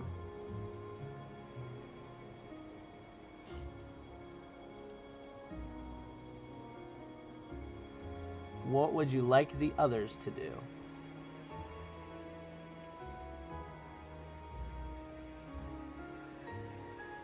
I don't like this murder mystery. Fill cacti juice sack with water from the well and check their canteen. Sure.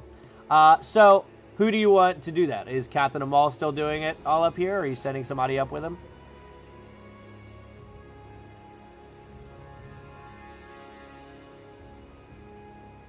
Walsen? Alright. So Walsen's going to walk up and just kind of take that tank out and dip it into the water and fill it up. And, you know, hold it up. It looks like water. Everything looks normal about it. It is rather cold since it just filled back up. It's not cold, but it's room temperature. It's not hot. And so as he like fills that up, he's going to bend down and pick up this canteen that's next to him. And what's interesting about the canteen that he picks up is the canteen is full.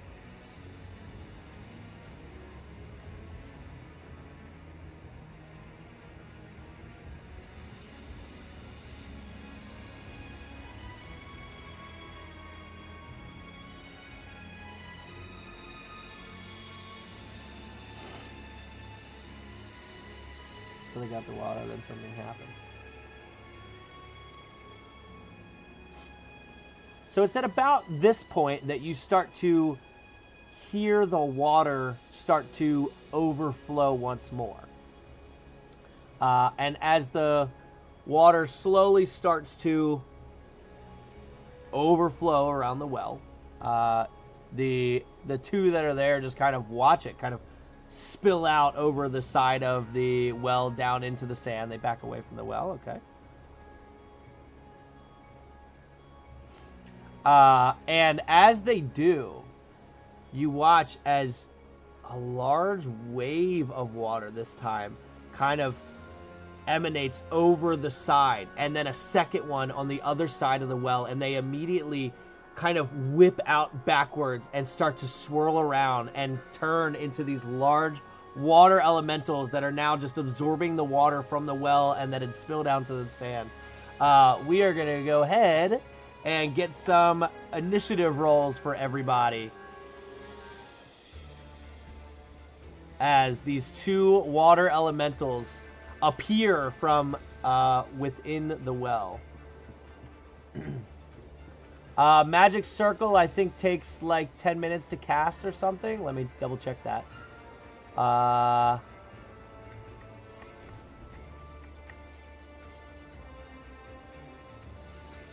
It takes a minute to cast. So it'd take 10 rounds to cast it. So let me go ahead and add in these.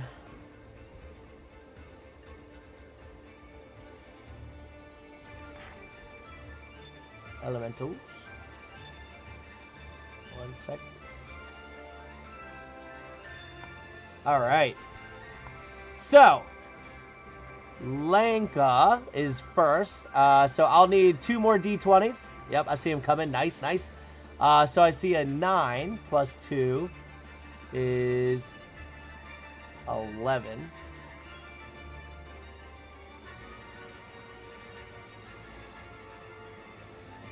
Then we've got 18 minus 1.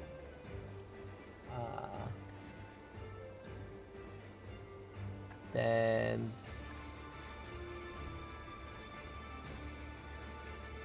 12. And then he gets a plus 4 because Damien's quick. And then 15. Good rolls. Good rolls. He's getting plus 2. So 13. And they rolled a 16. All right.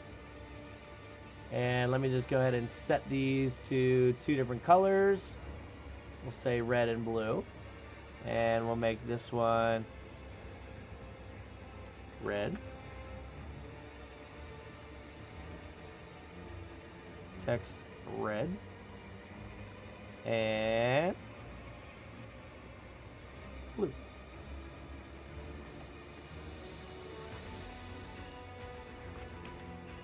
All right. All right, we are set. So as the elementals appear, it is now Walsen Bessetier's turn. Oh, let me get your action back. What is it you would like Walsen to do? Actually, 1 second. I'm going to grab another drink. Go ahead and think about what you want Walsen to do. I'm going to push an ad real quick, and I'll be right back. Oh.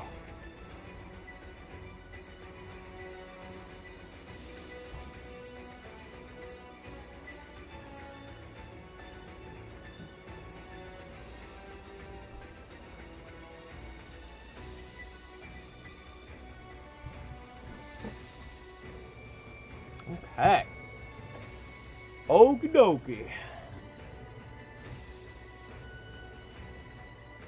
Can Walsen move away, or will he get hurt? If Walsen moves away, he will take an opportunity attack, or at least the water elemental could, which he probably will. We can use Gust of Wind from Lenka to maybe push them back. You could do that on Lenka's turn, for sure.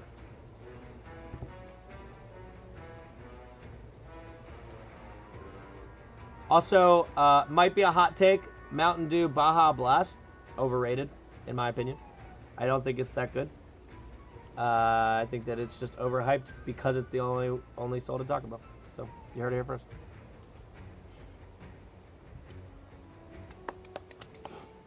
All right, so, yeah. What would you like Walsen to do? Is he moving back? Is he attacking? Is he casting a spell? Just reiterating Tortle's question, what's the elemental interaction between fire and water in this campaign? Oh, I'm glad you said that. I didn't even see Tortle's thing. Is water weak to fire? You're not sure. You would know everything about water and fire that I guess you would in real life, so you're not totally sure if, like, fire would act differently against a water elemental, but you know that it does heat up water. Does Cap have any spells? He does not.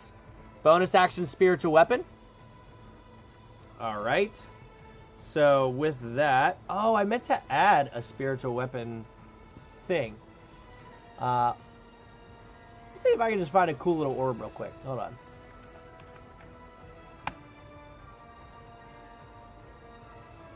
Let's see. Because I think it'd be fun to at least have something. Ooh, I kind of... I don't know, that's a little too realistic. What? Oh, should it be pink? What do you think? Oh, blue. Oh, that was wicked. Or green? We're going to go green because it's got butterflies in it too. Alright. Hold on. Let me add in a prop. Add. Upload. And size, set columns, 1, import. Alright, so he cast Spiritual Weapon. So overwhelming heat. Well, I guess we'll use Old Reliable. I feel like nothing Cap has can hit these things with an ability. It can hit things. Where would you like the Spiritual Weapon to go?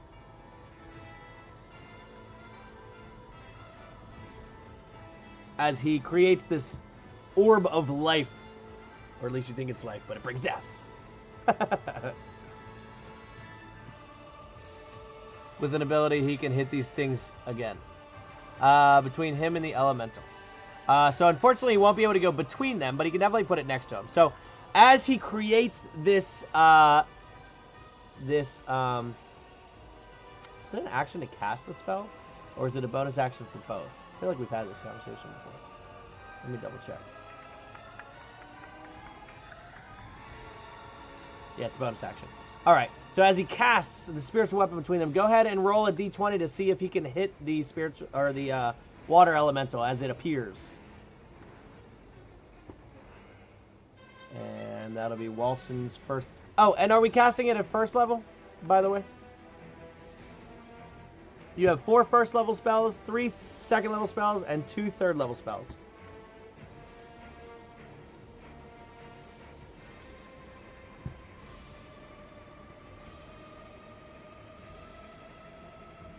Oh god, too far. Oh my god. It's all over the place. Alright, I give up. I give up. It stays there. All right, I need a D20 for the attack. And a second level. All right.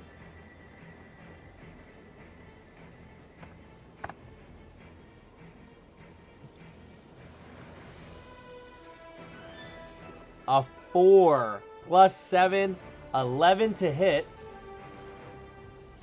It does not hit. So, as Walsen starts to conjure this spiritual weapon holding his holy symbol, this orb appears and immediately goes to strike the water as the wave kind of shifts around the orb.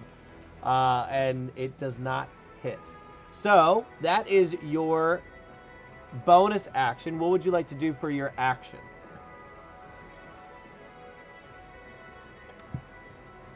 You can't cast any spells other than a cantrip at this point. So you could cast a cantrip if you would like. Nightbot wants us to go through the Blue Dragon roller coaster again. Sure does.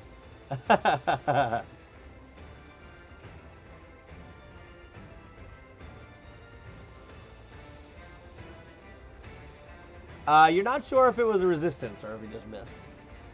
What does cantrip do again? Oh, you want to cast the resistance cantrip.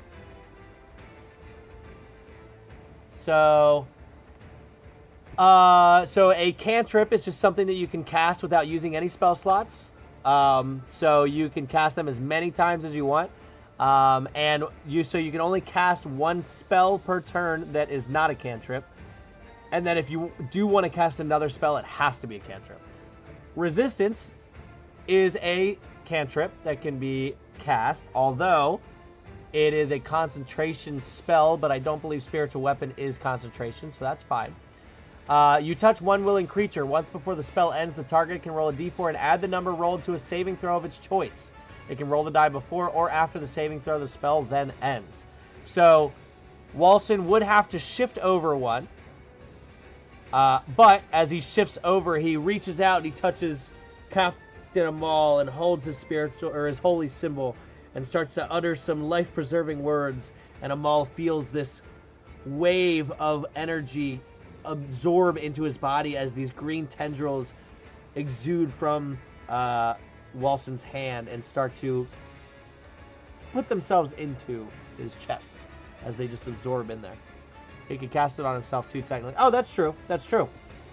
So would you rather cast it on Walsen or Captain?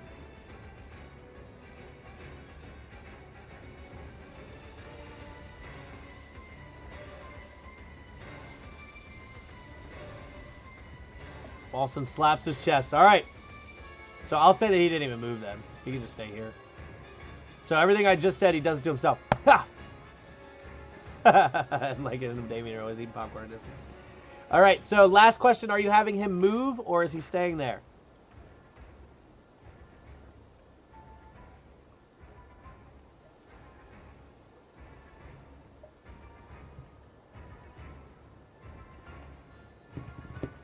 Back up. All right. Oh, back up or stay. All right, first poll of the night.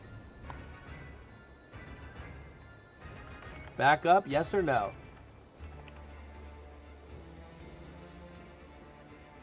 All right, so if you're just joining in, you are currently, as a group, fighting these two water elementals. Feel free to chime in and let me know what you would like your characters to do on their turn. Ask questions or just hang out and chat away. All right, and the poll is ending in 3, 2, 1. All right, 60% said yes. 3 of 5 people. So, back behind the wall, he will go 5, 10, 15. And the water elemental will get an attack of opportunity against him. This is the blue one using his reaction. So, he's going to attack with a +7. So let's see what the first D20 roll of the night is for the bad guys.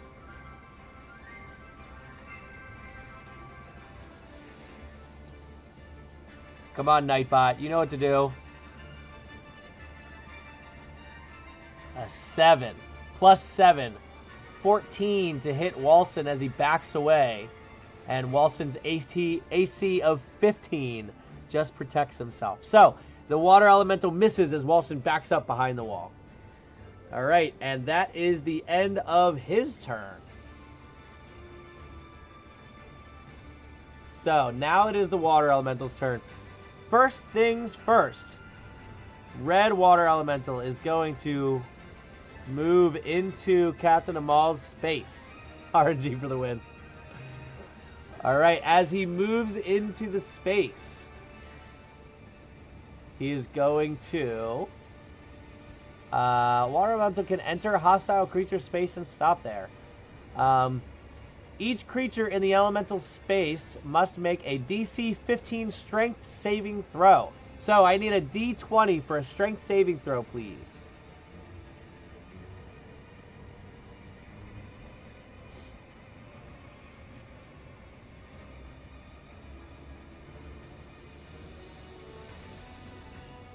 If I can get a D20. Shaw puts it in. I see Fog Demon puts it in too, but I think Shaw got it first. 18! 18! Oh, that 6 would have been wild. So, 18 plus 1,000,000 with Captain Ommoll. What's his strength saving throw? Plus 7, so 25. Easy enough. As the water starts to overwhelm Cap, he's able to just shrug it out of the way and essentially swim out of the water. And I think he goes 5 feet away. Let me double check that. If the saving throw is successful, the target is pushed out of the elemental space. So he will shift this way. All right. Now we're gonna leave him there. That's gonna be the end of his turn because the action was the whelm there. So this one is going to move this way, and just so you know, Spiritual Weapon is not a creature. It does not take up space, so he is able to move through the Spiritual Weapon. And as he gets here, as Walsen watches a wave of water surround the wall that he just hid behind and come out, it's going to try to slam Walsen twice. So I'm just going to use the 2d20 command to roll both of them.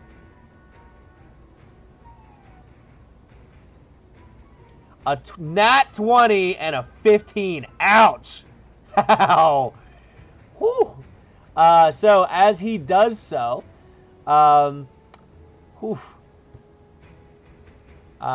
each one is 2d8 plus 4 bludgeoning damage. So with the first one, we'll do a d8 here and a d8 over on Twitch. We'll multiply them by 2. So we have a 3 and a 4, so that's 7 times 2 is 14. Plus 4. So we have 18 damage for the first one. And then for the second one was a normal attack. So we'll do the d8s again.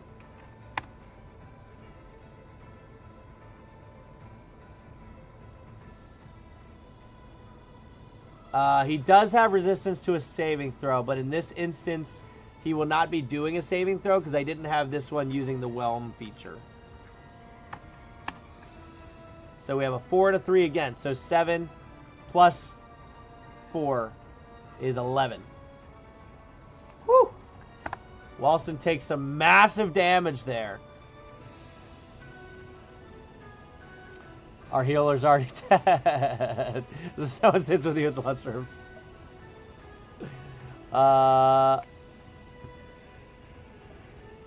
We're just, yeah, wonder what Earth will look like. Yeah, you're going through the elementals at the moment, which is funny because I did not do that on purpose. So that is the elementals' turns. So at this point, it is Captain Ommoll's turn. What would you like Captain Ommoll to do?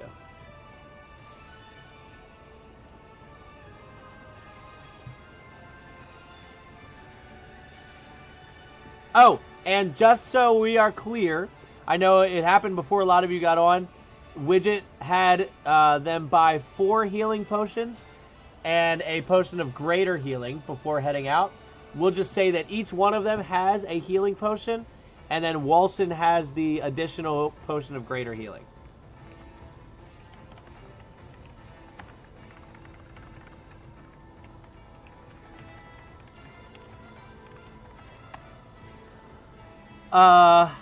Hit the boy. Can't grab spiritual weapon. Or Captain, grab spiritual weapon? No, he's not able to grab it, unfortunately. Slash the water. All right, take a big sip. I like that. Just drink the water elemental. Okay, so, okay, sorry, I'm caught up now. So he's gonna slash twice. Go ahead, and if I can get 2 attacks onto the water elemental. One shot the monster, water bending, call over Katara. Yeah, that'd be sweet.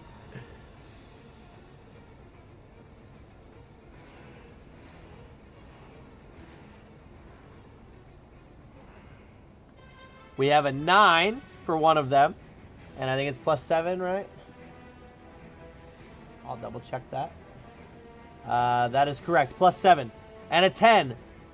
Both do hit. So you have 2 successful attacks. So now for the damage, each attack is 1d8 +4 slashing damage as he utilizes his shield. So if I can get 2 d8s, please. Oh, and actually, ooh, Night Owl, I missed yours going through the things here, but it's probably a good thing with that 5. A 5 and a 5, not bad. Both of those +4, so 18 points of damage to the red water elemental. All right. Anything else you would like to do? That is your action.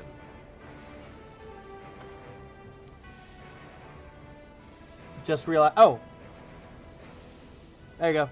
Chat's back. And let me hide this actually to make life easy. Easier. Nightbot, we can do better. Cat is shocked that worked. Yeah. So, so just to be clear, Captain Ommoll, because we talked about it last time, is using Dragon Slayer, which is a magical weapon. So he's which actually +1 to both the rolls and the damage. So with that, he's going to get an additional 2 more damage to the water elemental. It's +1 to attack and damage rolls.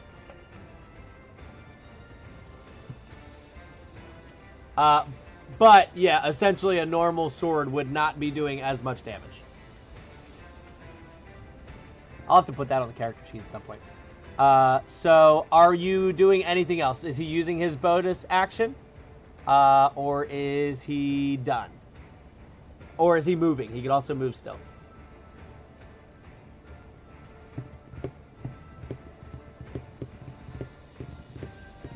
Braces with shield. All right.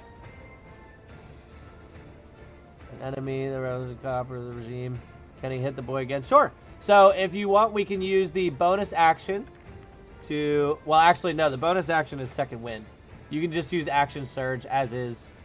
So you can push yourself beyond your normal limits for a moment. On your turn, you can take 1 additional action, 1 time.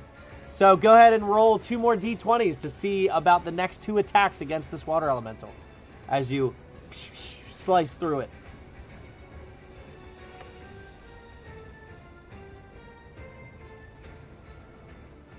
Oh, that was a lot of quick d20s. I like it. 11 hits and a nat 20. And a nat 20. I'm gonna give that one to Shaw. She was the second one.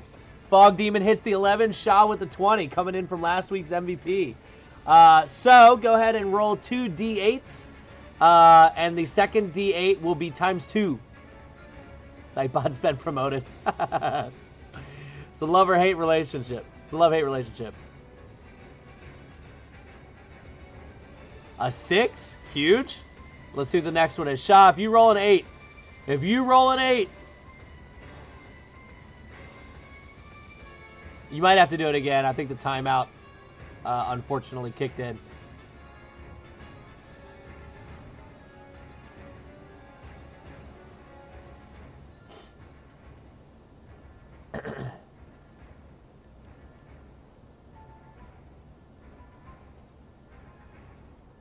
Another 6, though. Not bad. So that one's ×2. So that would be 18 total, +4 for each of those attacks, +1 from your sword. So we'll just say +5 for each of those attacks.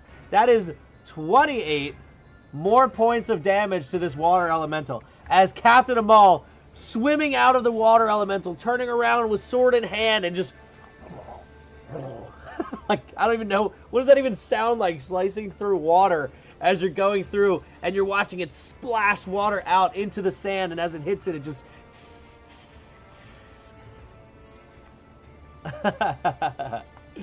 and so you do still have your bonus action to heal, but he doesn't need to be healed yet.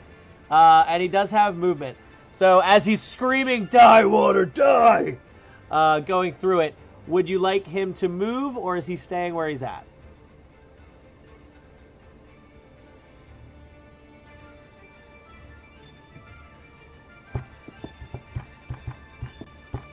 Brace with shield and tank it. I like it. All right, so with that, we have Damien. Damien is up. So, what would you like Damien to do on his turn? Honestly, Widget, that is a very, very accurate sound description. He's not even hitting it with the pointy end of the blade. He's smacking it with the side of his sword, doing more damage, pushing the water away from the elemental. Hate, hate, love, hate. I hate people who hate, loving, hate. Oh, loving, hating Nightbot. Go heal Walsen. Damien agrees with the elementals. Can he hide? Well, it is their well. I mean, it is their well. So he can hide. So go ahead and roll a stealth check as he tries to... We'll say he shifts over. It'll be tough trying to hide in this rubble, but we'll say that he tries to hide in this rubble here. And his stealth is +10. 11 + 10, 21. You feel pretty hidden. So, which one would you like to try to attack? Do you want to attack blue or red?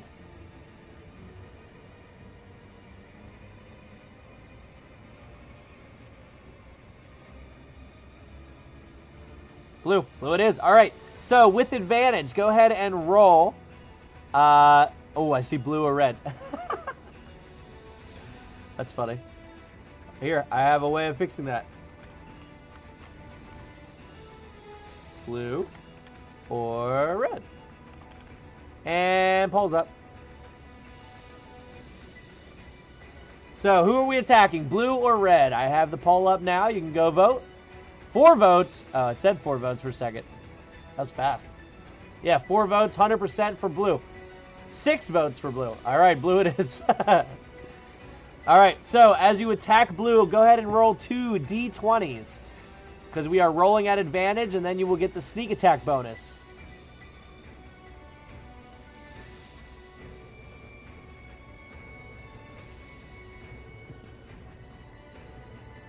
Oh, we got Dino Load and Shock coming in. 8 and a 13. I was first to change. 100% feels powerful. 13 is good. 13 + 7 is 20. That does hit. So with that, we need 4 d6s. So if you want, you can use the Fireball command to get 8 d6s, and we'll take the first 4 of them. And then we get to add... Add for his +4 to his 2. +4. 2, 3, 4, 6. So that is 15. +4 is 19 piercing damage. However, it does seem as though it doesn't take that much damage from the bow, as the arrow just goes through the water.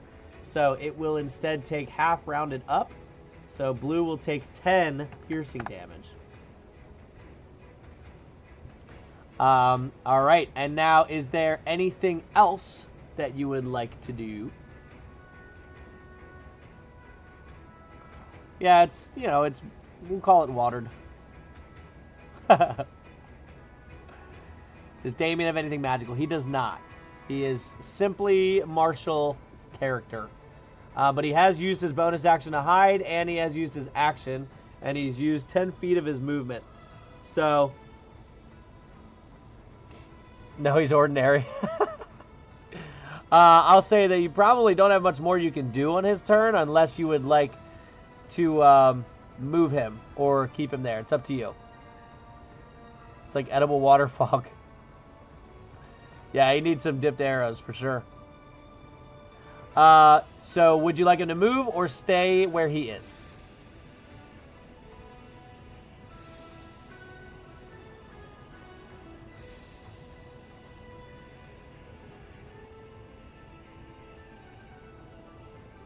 All right. I'm guessing back.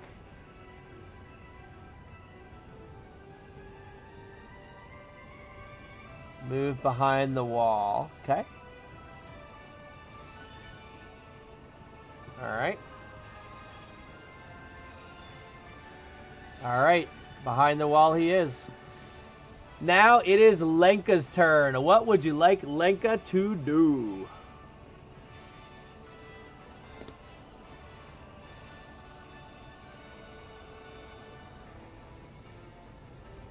What BTT is this? This is Owlbear Rodeo. It is free to use. There is a paid version, but the paid version really just gives you more space for more maps. But I just delete maps that I don't need anymore. So, Thorvald! Lenka flank the red elemental and gust of wind. All right.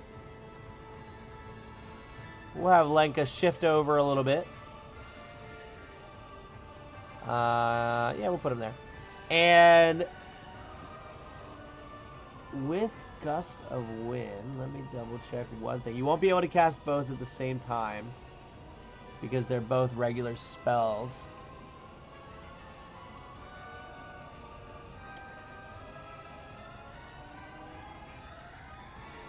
I thought there was a size to the creature, but I guess not. Okay, so Fireball it is. If you guys want to go ahead and roll for Fireball, it is easy enough to hit both targets, and with Sculpt spells that he has, he's able to not hit his own partners here. A little bit of a rough Fireball there. We'll see what we got. So 6, 10, 11, 12, 14, 16, 22 fire damage. They need to make dexterity saving throws. So the first one's going to be for red, the second one's going to be for blue.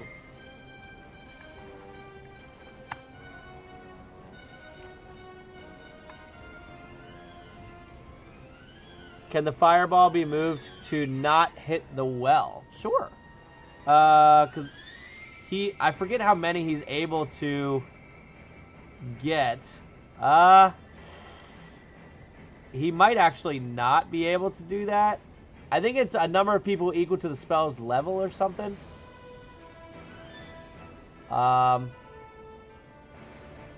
can create pockets. When you cast an evocation spell, it affects other creatures you can see. You can choose a number of them equal to 1 plus the spell's level. Okay, you're good. Spell's level is 3, plus 1 is 4. You can sculpt it around everybody. So yeah, you're able to sculpt it around everyone and hit both without hitting the well.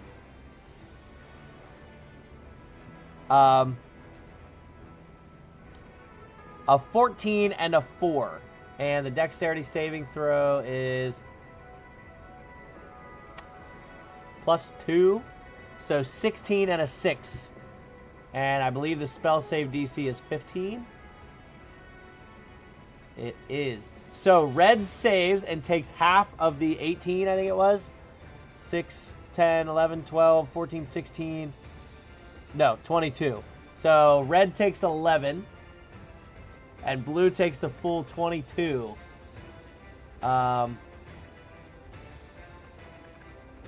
As a wave of heat just starts to boil some of the water that you would think is kind of used to it from the desert. But it immediately starts to evaporate in the air. Blue is being bullied. He can cover his intelligence mod, so forth. Perfect. Welcome to how many members of the party will be hit. Never mind, thinking something else. Next week, I don't care how small the room is. I said fireball. Fireball is not an answer. But question whose answer is yes. All right, so that is Lenka's turn. Well, actually, he cast fireball as his action.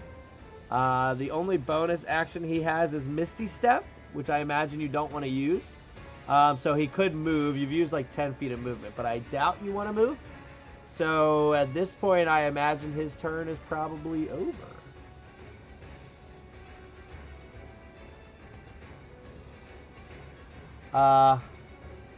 Fireball's the cool guy everyone invites to the party to. Alright, so now it is Walsen's turn. What would you like Walsen to do as he has just been bludgeoned by this water elemental?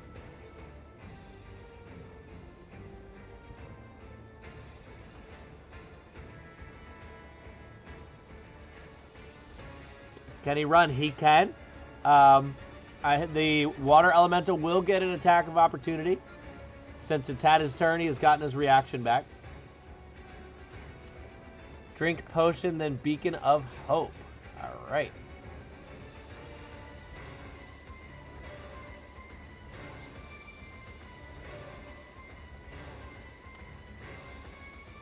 I don't know what beacon of hope does. 1 second.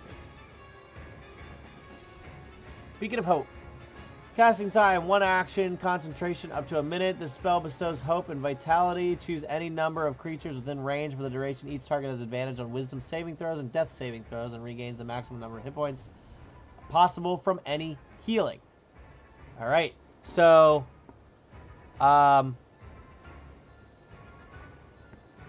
flee, wait, don't, action, disengage if he's running. Heal, then move so we don't die instantly. Or if you're casting Beacon, never mind. Yeah, that's what I was thinking. If you're going to cast Beacon, you'll get the max healing, which is nice.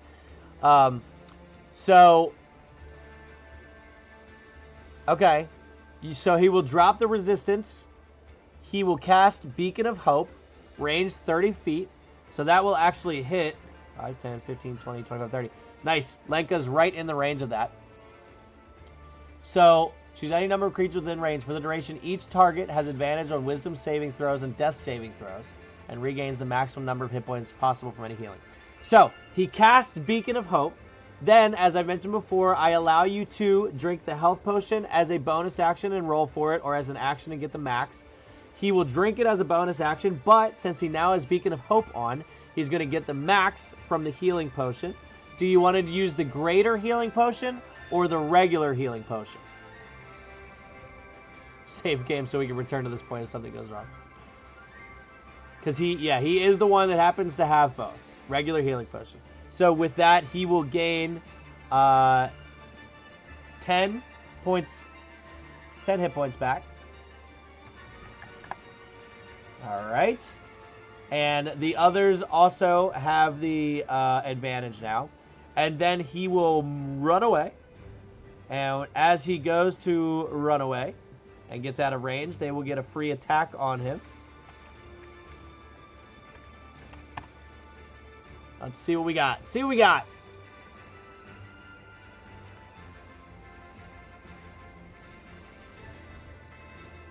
Nightbot's about to come in.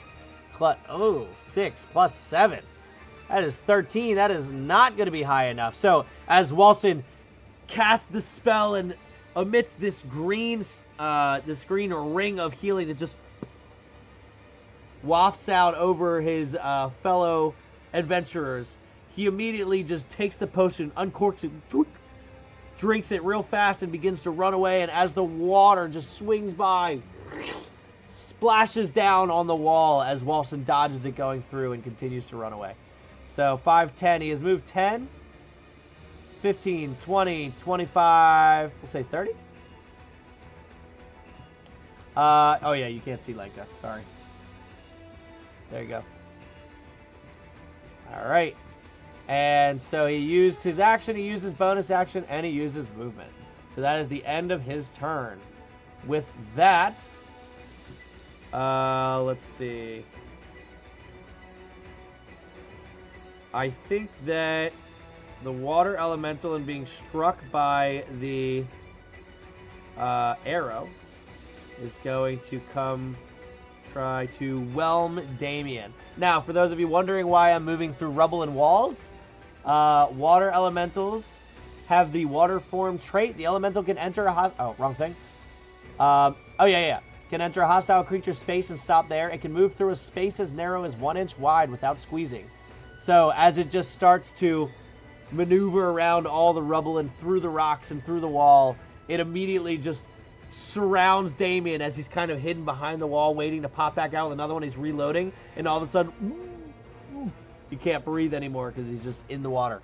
Can I get a strength saving throw from Damien. Uncanny dodge. What does uncanny dodge do? When an attacker that you can see hits you with an attack. So he's not hitting him with an attack. Well,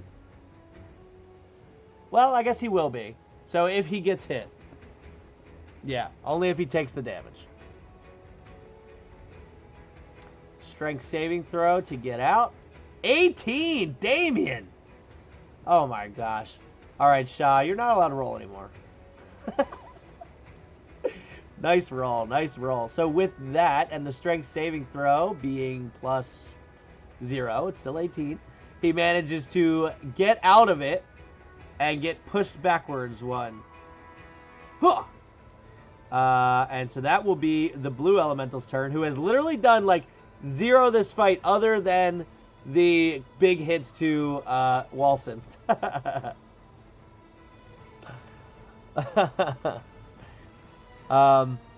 But now red is going to try to, well, actually I need to roll a d6 to see if that comes back. Shah, you have this DM's blessing to roll. Don't listen to Brandon. 3, okay, he does not get the 1 back anyway. So he's going to do 2 slams against Captain Ommoll.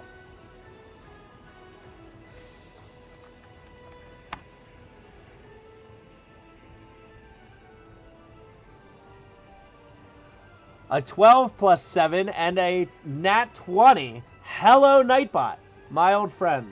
Let's go. Captain Ommoll with his AC of 19. The first one just hits. The second one's definitely hitting. So with both of those slams, I think they were 2d8s. Yeah, 2d8s plus 4. So for the first one that's not doubled, we'll do 1 here and 1 over on Twitch. An 8 and a 7. Oh, good thing that wasn't the nat 21. So that is 15 plus 4. So 19 to Captain Ommoll.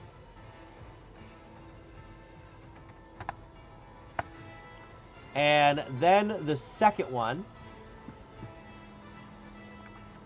Both of these will get doubled.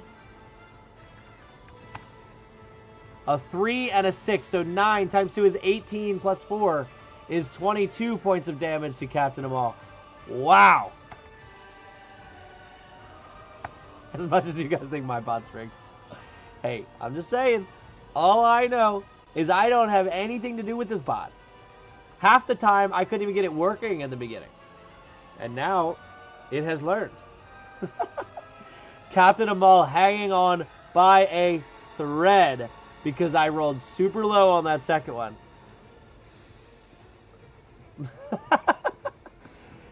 And with that, that is the Water Elemental's turn.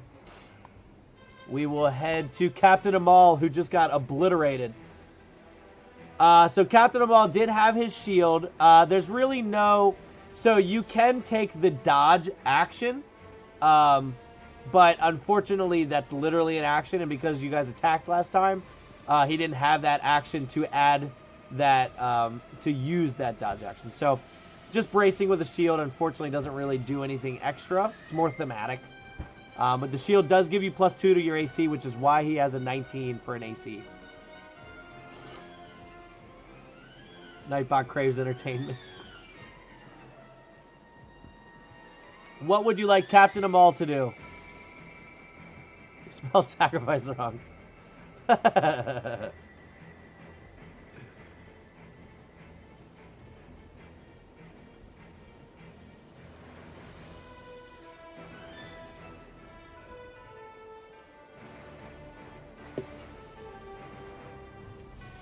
Drink potion and attack? Sure. So he can pull out his regular potion and hit the other... Oh, that's up to you if you'd rather he go attack the other water elemental. Alright, so... I'll start a poll for which elemental to attack.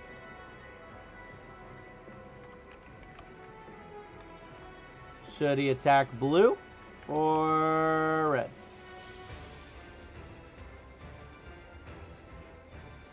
I mean the one in his face.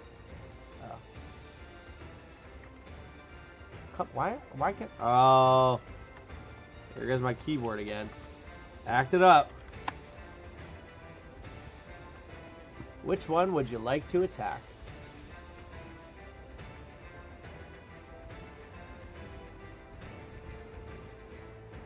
Ooh, it's 50-50. Oh, back to red. Oh, 50-50. 4 votes. Look at that. We're split. I love it. I love it. All right.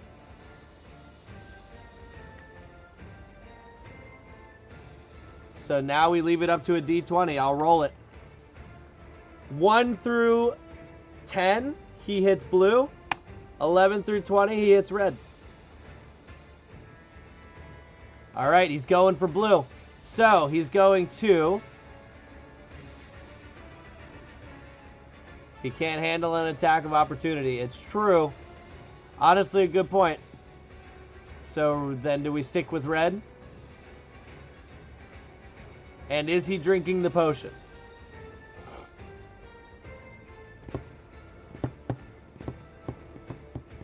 We'll do the attack first and then decide on the potion after. So go ahead and roll 2 d20s for his 2 attacks against red.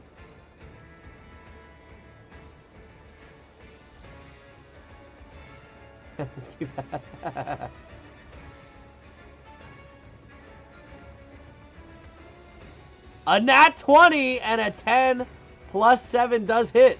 Nat 20s all night, Brian. Don't be saying the Nightbot's biased to me. All right, you guys have had plenty of nat 20s tonight. Shaw's just on fire. I don't know what to do about it. I don't know what to do about it. So can I get 2 d8s, please? That is crazy.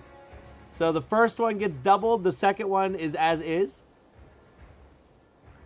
Yeah, that's a lot of nat 20s tonight so far.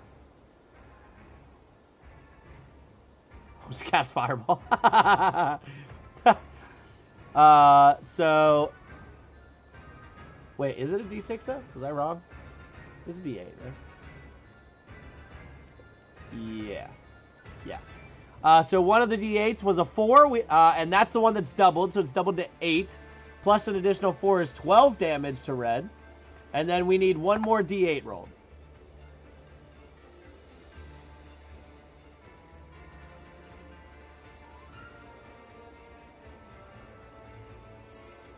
Seven.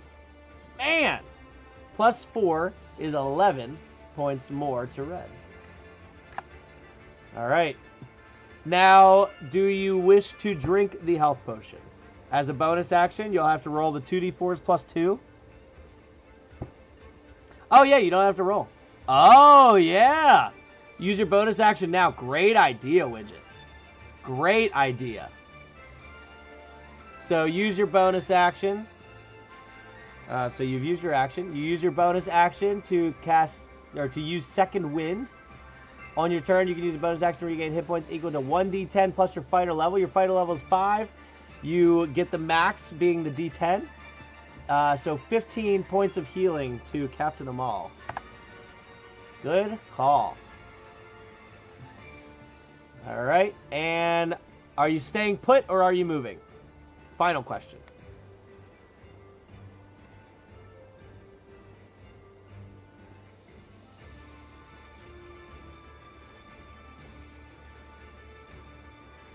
Yeah, honestly, that Beacon of Hope was pretty sweet.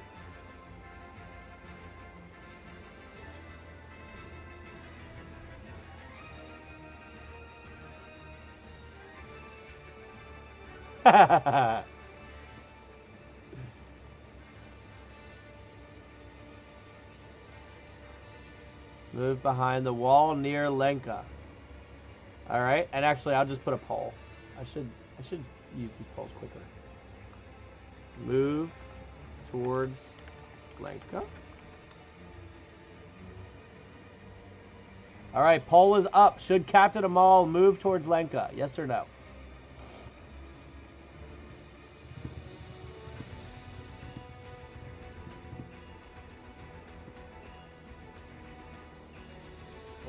seeing 50-50. Oh, oh. All right, 60%, 3 out of 5 say no, so he stays put. All right, so he's going to refrain from taking that attack of opportunity. And he's going to stand there. All right. And with that, it is now Damien's turn. So, Damien, up against this water elemental, what would you like him to do?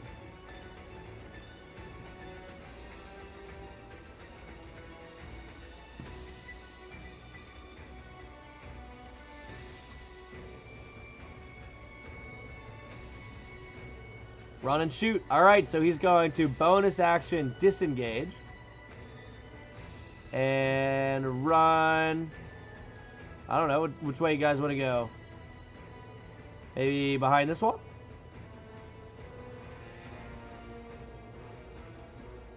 And then shoot at who?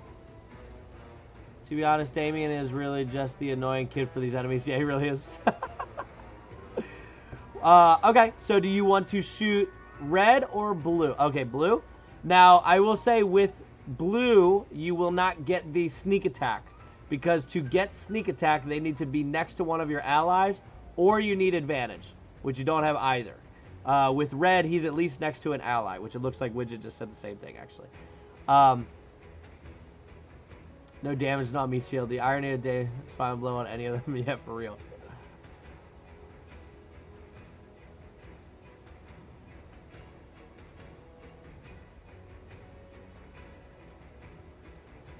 Oh, got it. Yeah, so this is red next to Captain Ommoll here. So we will shoot red then. Go ahead and roll a d20 to attack the one next to Captain Ommoll. And I swear, Shaw, if you roll a nat 20 with sneak attack, I'm going to throw up. 11. It still hurts, but I'll take it. So, 11 plus 7, 18 does hit.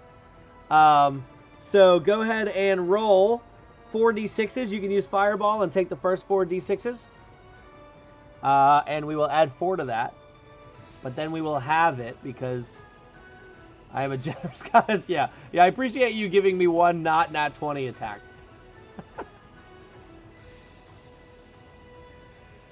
I was hoping you did debug it.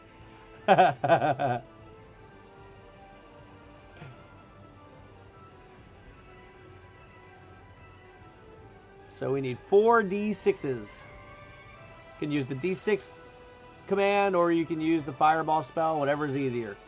Whatever you want to use.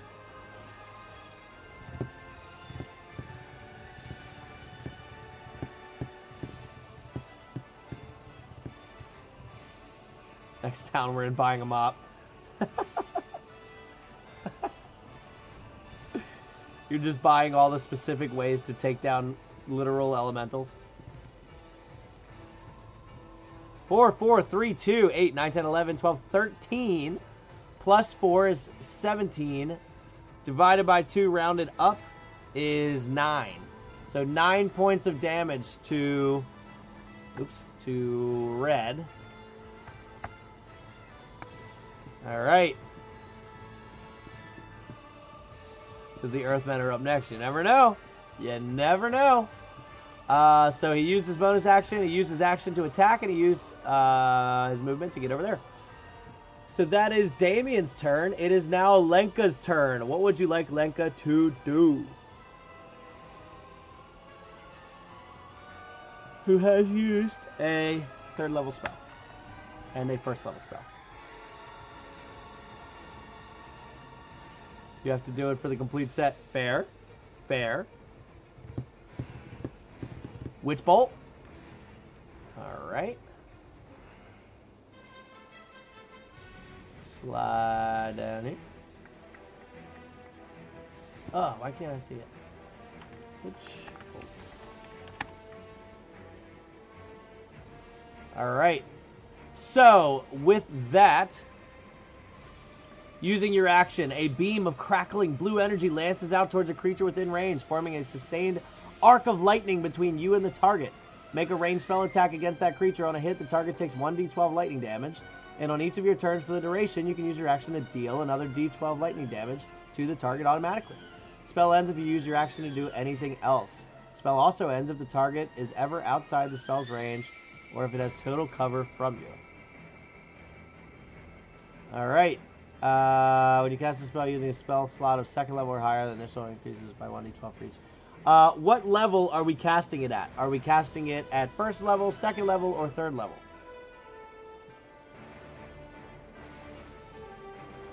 Ride the lightning. Second level it is. First, second level slot used.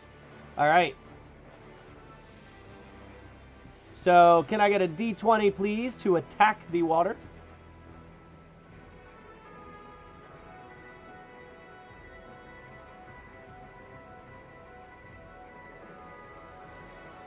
You know what happens to a toad when struck by lightning? The same thing happens to everything else. 16 plus 7 is definitely going to hit. So with that, go ahead and roll 2d12s for lightning damage to this water elemental. Ghost Storm.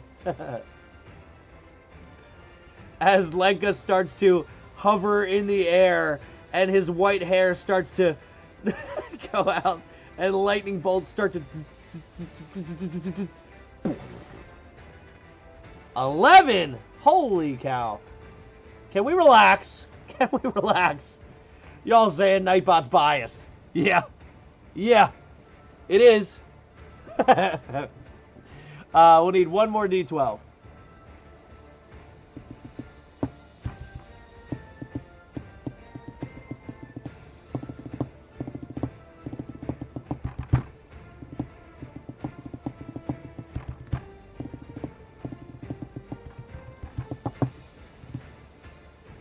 Need one more D12 for lightning damage.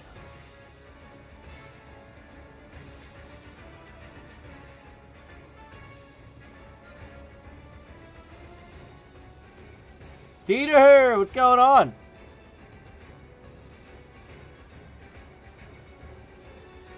And Valora, another 11. Oh my god.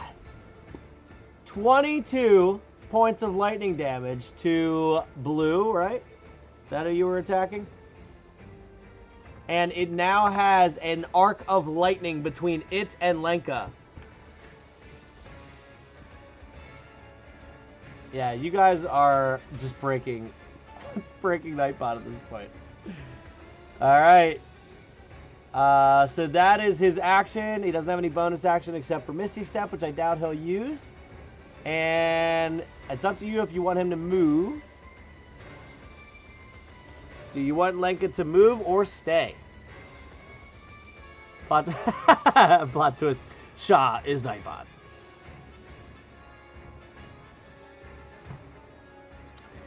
So I looked. It does not say anything about a resistance, immunity, or anything to lightning damage.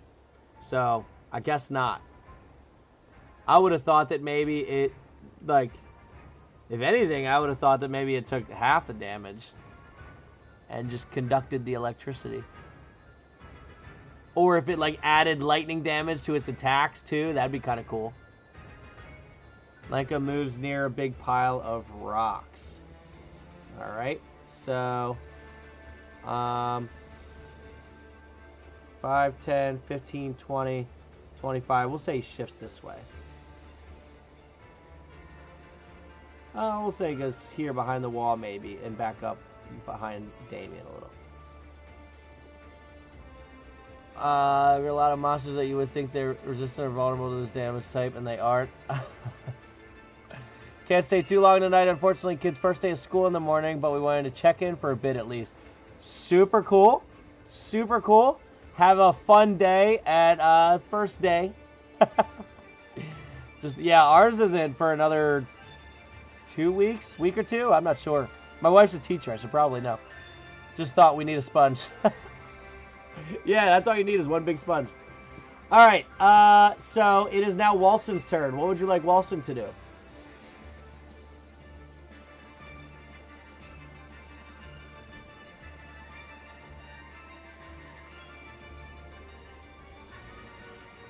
Lesser Restoration. I think Lesser Restoration might not help here.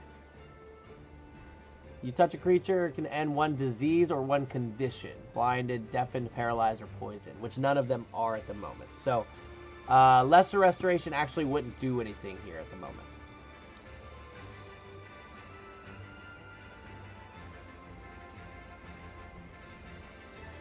Bonus action, Spiritual Weapon to attack blue. It can move up to 20 feet. 5, 10, 15.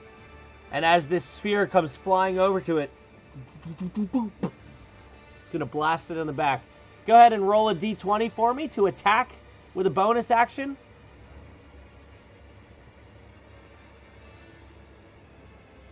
Ooh, and then we can definitely cast Bane. Bane's a fun one. Bane's a fun one.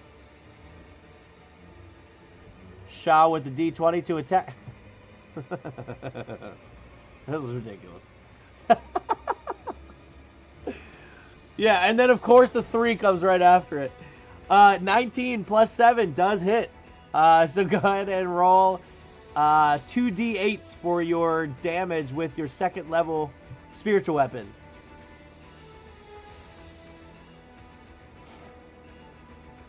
Just need 2d8s to see how much damage we're doing to this water elemental here. We got a 4. And then we'll need 1 more of those.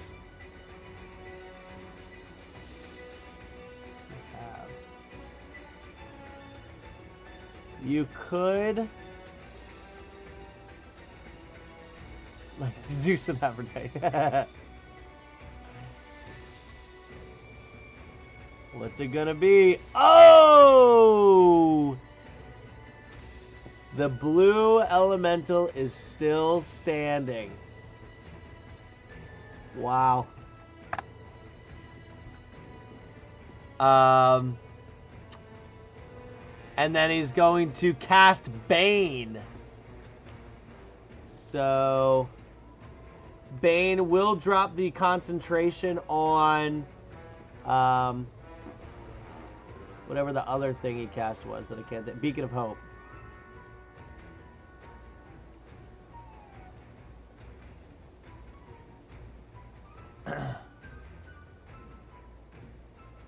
Yeah, so it's up to you if you would like to cast Bane, because I believe that is a concentration. It is. So if you cast Bane, he will no longer have Beacon of Hope up. So which one would you like to keep up?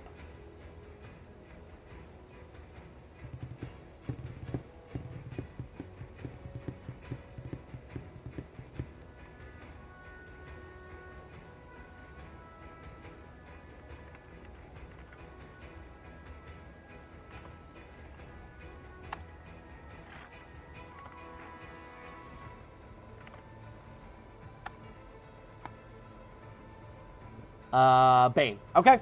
So he drops it and he casts Bane on the other 2. So they are officially baned if they fail a wisdom saving throw, I think. Let me double check that. See within range of charisma saving throw. Oh, I don't think they're very charismatic. Ooh, -1. -1. Alright, first one's red, second one's blue. Let's see what we got. Also, I see we are at quite a few more viewers. So if you're just joining in, you're currently fighting off 2 water elementals that are causing quite a bit of havoc for a local tribe in the middle of this desert. And we just rolled a 13 and a 17. So the 17 for blue will succeed. Blue is not baned, but red is baned. So he will be subtracting D4s on the way by. And is Walsen moving or staying?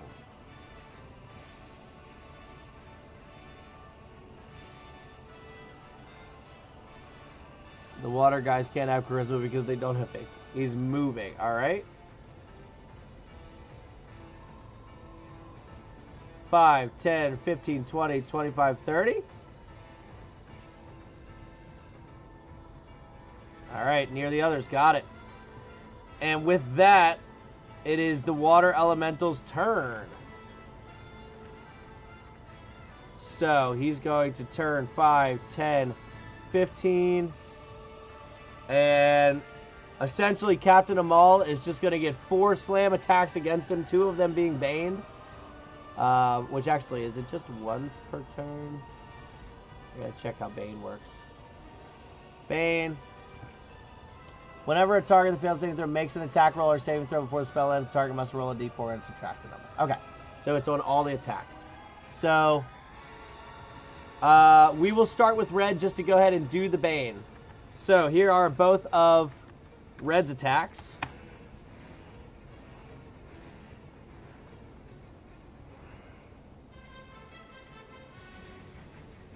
This is going to be a blue dragon healing again. A 7 and a 19. And then I'll do Magic Missile to get the first 2 D4s. First D4 will be subtracted from the 7, second one from the 19.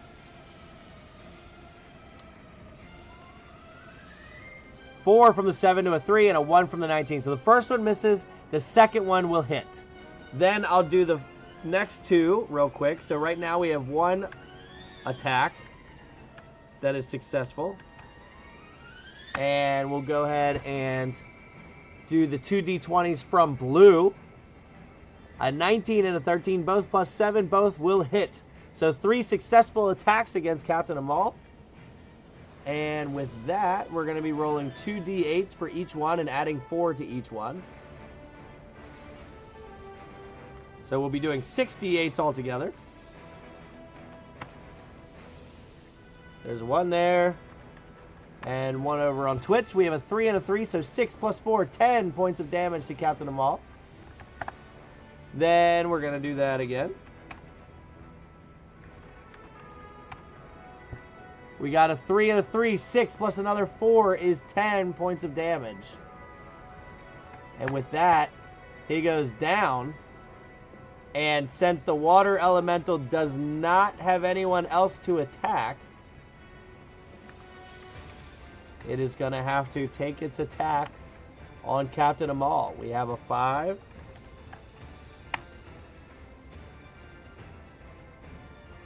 And a 6. Ouch. 11 plus 4. 15 points of damage. Which is 2 immediate death saves to Captain Ommoll.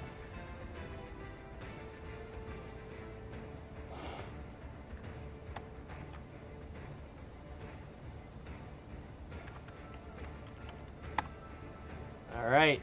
I got to go to sleep, guys. Make sure I win the fight.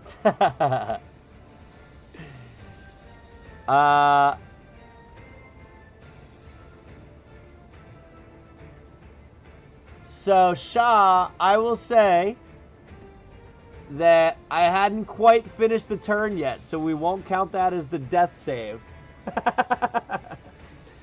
As Captain Ommoll is on the ground, the water elementals turn their attention after their attacks.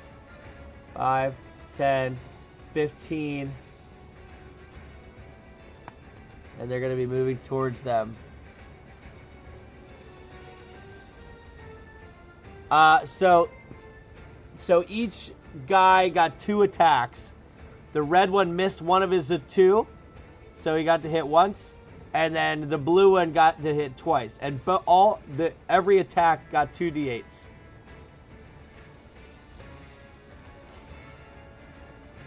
So Captain Ommoll is down with 2 death saves. Now, unfortunately, we no longer have Beacon of Hope up. So he does not have advantage on the death saving throw. But it is Captain Ommoll's turn.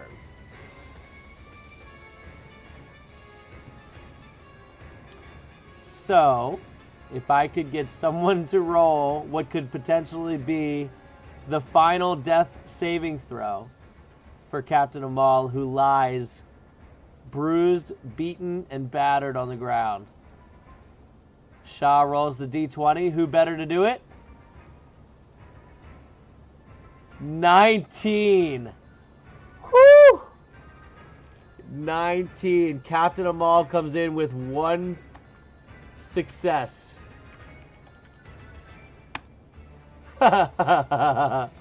Wow. That was a heartbeat. Oh, gosh.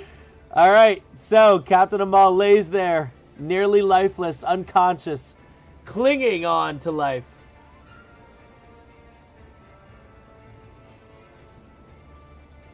All right. Damien is up. What would Damien like to do?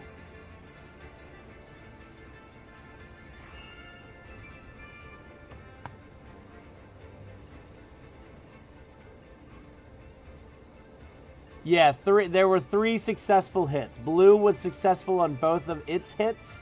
Red was only successful with one of them. Move to Cap and give potion. All right. So Damien, he's going to move here as he goes around the wall to get there. Oh, he has only succeeded on 1 saving throw. He has gotten hit, so he automatically fails 2 every time he gets hit. So as he gets to Captain Ommoll, do you want to use the... Well, it's an action to give somebody else a potion. So, and we roll when we're giving it to somebody else. Go ahead and roll 2d4s plus 2 as Beacon of Hope is no longer up. So if I can get 2d4s, Fog Demon's got 1 of them. We got a 2, and then we need 1 more d4.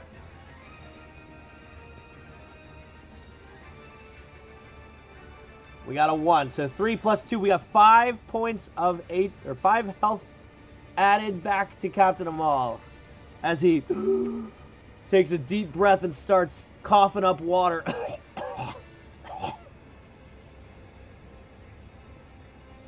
And he is now back conscious, just prone. Nobody likes you, Nightbot. So, now that he has used his action and he's used 15 feet of movement, what would you like to do? Would you like to use bonus action to disengage and move away? I imagine.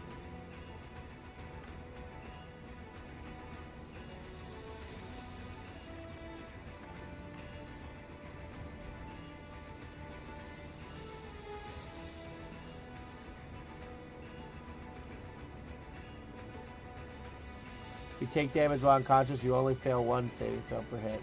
Oh, word?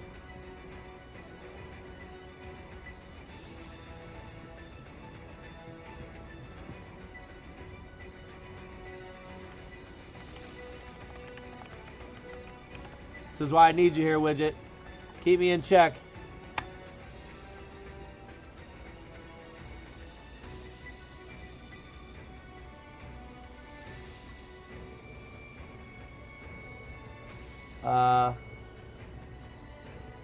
Yeah, that's what I'm seeing too. In 5e, a hit on an unconscious character is an automatic critical hit if it's delivered from within 5 feet. So that would be why it was 2.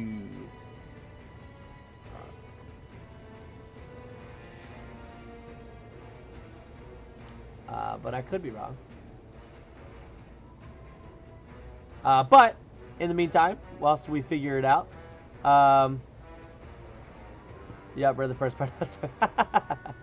Sorry, man. Move behind well. Got it. So he's going to bonus action, disengage, 5, 10, 15 more feet. All right. And that is going to end Damien's turn as he runs in and saves Cap. It is now Lenka's turn. He is full 30 feet back. All right. Now, it is Lenka's turn. He is currently attached to blue with this lightning bolt. Which bolt again? All right. So it's an automatic hit. So go ahead and roll 2d12s.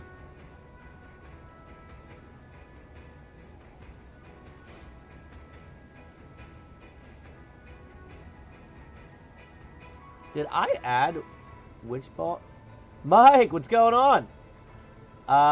We have a 4 and a 10, 14 points of damage, which is plenty to obliterate that elemental. So as Lenka, yeah, almost Dragon Ball Z style, yeah, hits him with this thick lightning bolt. You watch as the water just explodes into a foggy, misty rain that just covers the area around you. And that takes out blue. I'm good. Thanks for hanging out. That's one number away from you. Alright, so that takes its action. Bonus action to Misty Step if you would like, or you can move. Are you moving, Lenka?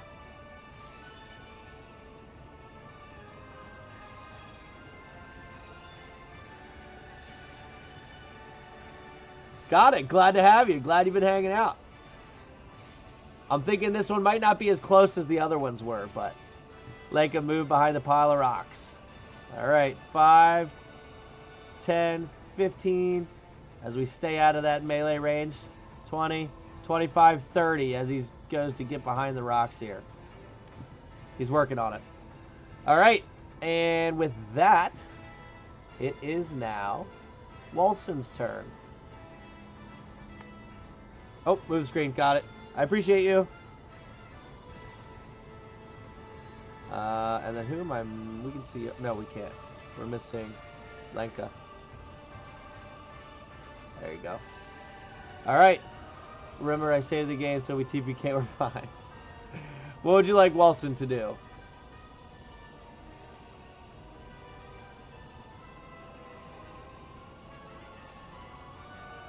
Walsen moved to Cap and give him the potion of greater healing. Oh yeah, I forgot he's got 5 HP. You could also save the potion and use Cure Wounds if you wanted to. And he's got his spiritual weapon.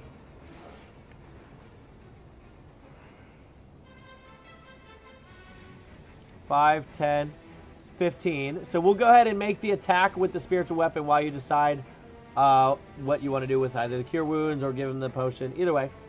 So go ahead and roll a d20 to attack the red water elemental.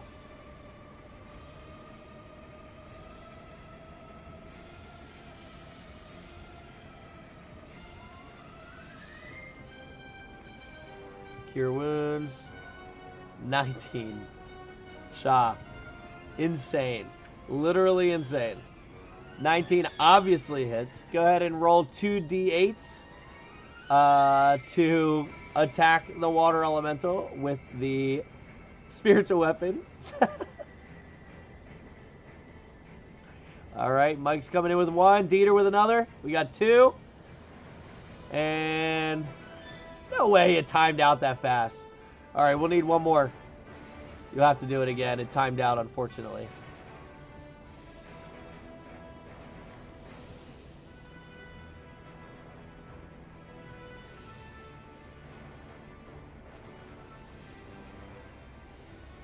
Four. So 6. 6 plus... actually, I think I forgot to add it earlier. It's plus your spellcasting ability modifier, which is 4. So 10 points of damage to the water elemental. And then I'll add a 4 because I'm pretty sure I forgot to add that last time you hit him. Oh, but that was to blue anyway.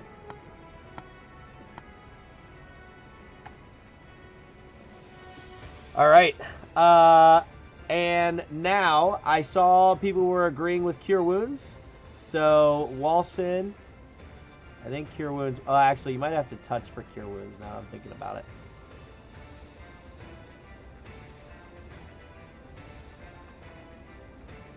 Yeah, you have to be able to touch him. But he could run around. 5, 10, 15, 20, 25. Swing around and touch. All right, got it. So, Cure Wounds at what level? You still have all 3 spell levels. So, if you want to use 1, 2, or 3.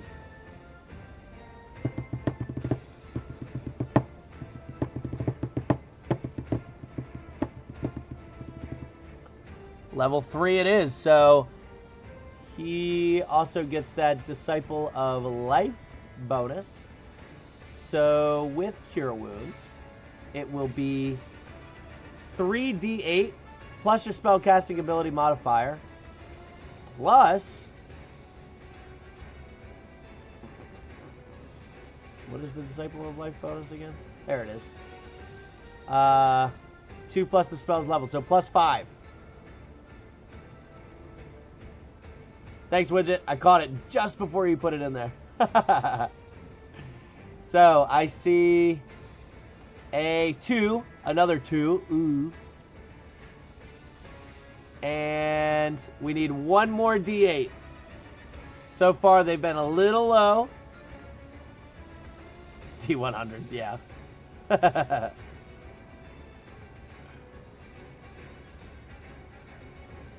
Lori comes in with a 7. Look at that. 11 plus 4, which is, 15 plus an additional 5. So 20 HP to Captain Ommoll. That wasn't a terrible Cure Wounds for having a couple 2s there. And that will be the end of his turn. And so that means that it is now the Water Elemental's turn. And it is going to, well, first, I've been forgetting to roll the D6s. I'm going to roll for this turn and last turn.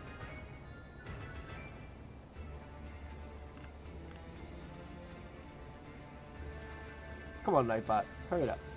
Hurry it up. A 2 for last turn, and then this turn.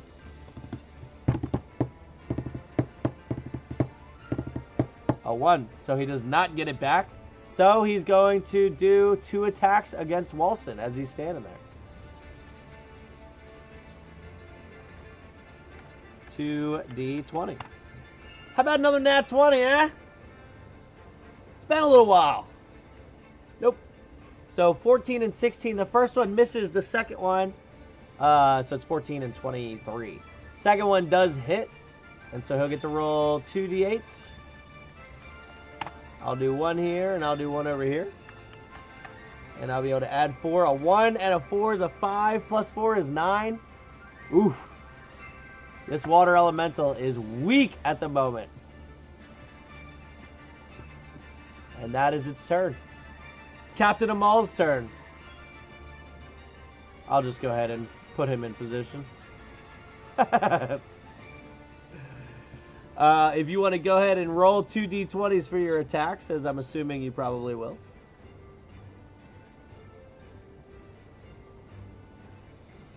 Cap, do the thing. Do it, Cap! A 12 plus 7 hits. It's feeling kind of wishy-washy. We used action surge. We have.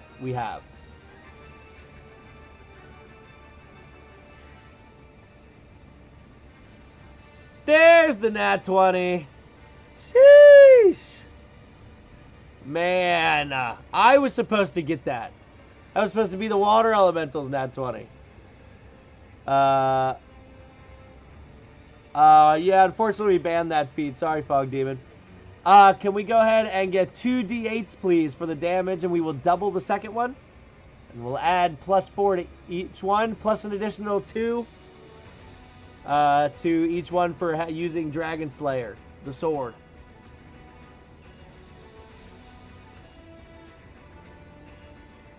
Ooh, bummer on the 1, but at least that wasn't the nat 21. So go ahead and try again, because that it looks like the timeout kicked in there and wouldn't let you do another one. And this next one is the one that will double.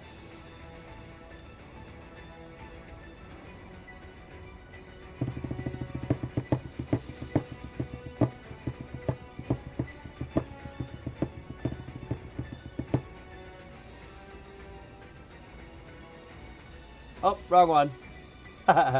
Sorry, Shaw. I need another D8.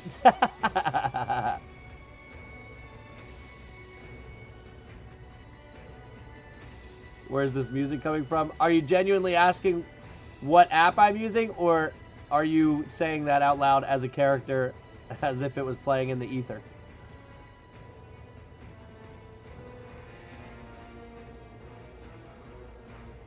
Oh, sorry for yawning. I'm exhausted. I've been up way too late, too many nights. 2!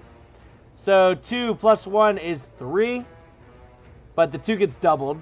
So 4, 5, plus an additional 2 for using Dragon Slayer. 6, 7, plus 4 for the hit. So we do 11 points of damage. And what app do I use? I use an app called Pocket Bard. It is relatively new. It's an AI music generator, which actually allows you to... unfortunately, my camera won't let me show it too good. Oh, yeah, you can see it. So up at the... You can see... You pick your scene. So right now we're in the plains. And then underneath, you actually click whether or not you're exploring, combat, or you can hit a little victory soundbite. And it automatically easily shifts between those styles without like a pause or anything. And you can use this little shifter here, a little loot, to actually just shift intensity. Rather than changing the music, you just shift the intensity. So real quick, I'll go down in intensity and you'll hear it change. So 1 second. So it changes the intensity. It also lowered the volume there pretty good. But it makes it less intense. And now I bring it back up. And then you can do location sounds and stuff like that. It's super cool. I like it a lot. But that is Cap's turn. I imagine he's staying there. And now it is Damien's turn. And I have a feeling I know what Damien would do.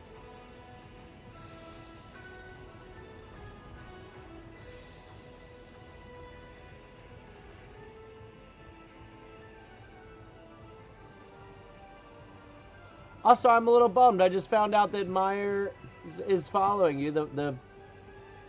The person that was in Twitch earlier, I'm sorry, is behind you, and that came over here. They followed me on Twitch, but it didn't do the big hit up on the screen that said they were following me. I'll have to find out why it didn't do that. That should be doing that for Twitch, too. So, if you happen to still be here, Myers, I apologize. That should have popped up for everyone to see. Hide and shoot. So go ahead and roll a stealth check for me. Boo Twitch.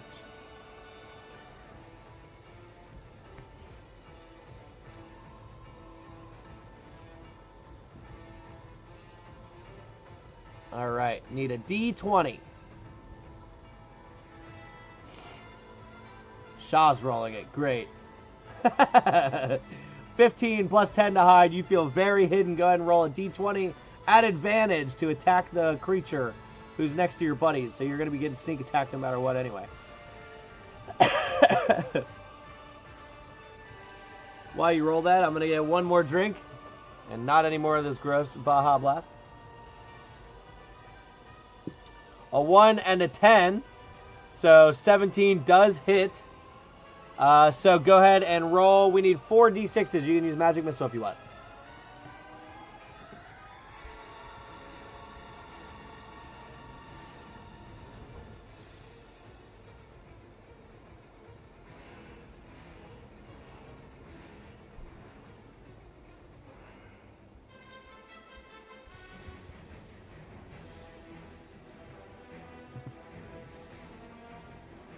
All right. Also, I'm back. Sorry, I did not mean Magic Missile. I meant Fireball. My fault. My fault. That's on me. I take the blame. 4, 4, 1, 1. So we have 10. Plus 4 for the strike. That is 14 divided by 2. 7 points of damage. Back half, please. Definitely better than the first half. 7 points of damage to the water element. Alright. And bonus action hide. Action to attack. I assume you're staying there because you're far enough away. So it is now Lenka's turn. Lenka has lost the Witch Bolt at this point. And Lenka has used... He still has a 3rd level spell slot. So yeah, he's still got at least all of the spell slots left. Walsen has used both of his 3rd level. Fireball it is! Overkill Fireball. Alright, so Lenka uses Fireball. I will go ahead and make a Dexterity saving throw if one of you wants to use the Fireball spell. Dexterity saving throw from the water elemental is +1, 11. Unsuccessful. So he will be taking the full fireball effect. Not me and my fireball head once.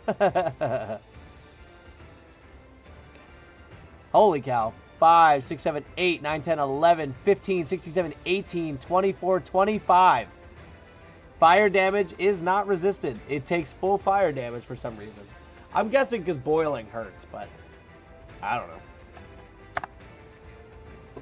All right. And so Lenka uses his action to cast Fireball and deal max fire damage to this water. Bonus action, Misty Step. Probably won't use it. And movement, it's up to you if you'd like to move. I know you talked about being behind the pile earlier, so I'll slide him back some. All right.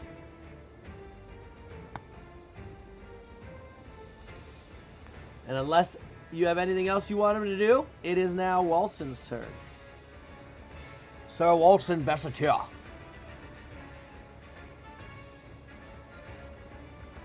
Use max fireball to hurt this water.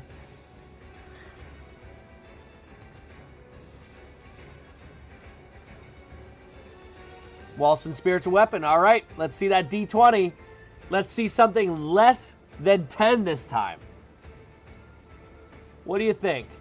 What do you think? I think you're going to roll a 6. 17. And you hit. All right, so we need 2 D8s as you continue to roll max D20 rolls as Shah.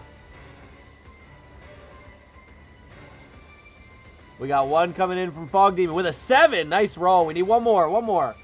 As my face goes blurry again. I need a new camera. Goodness gracious. 10 plus 4. 14 points of damage. It is looking rough. That is your bonus action with Spiritual Weapon.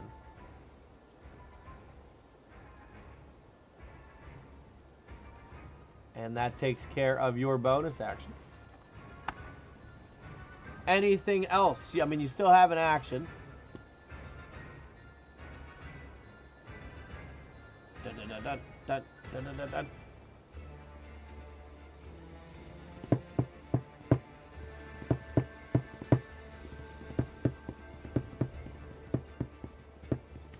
What does Walsen have for damage? He has Inflict Wounds at first level, and he has Sacred Flame as a cantrip. And he also has healing spells.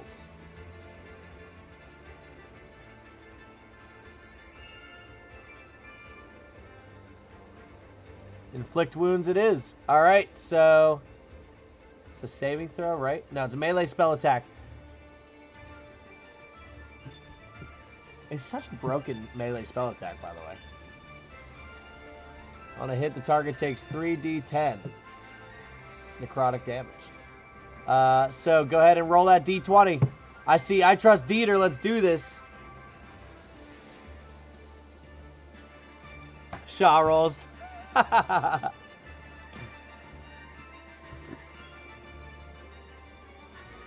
On a hit, it's taking 3d10, which is not going to tickle.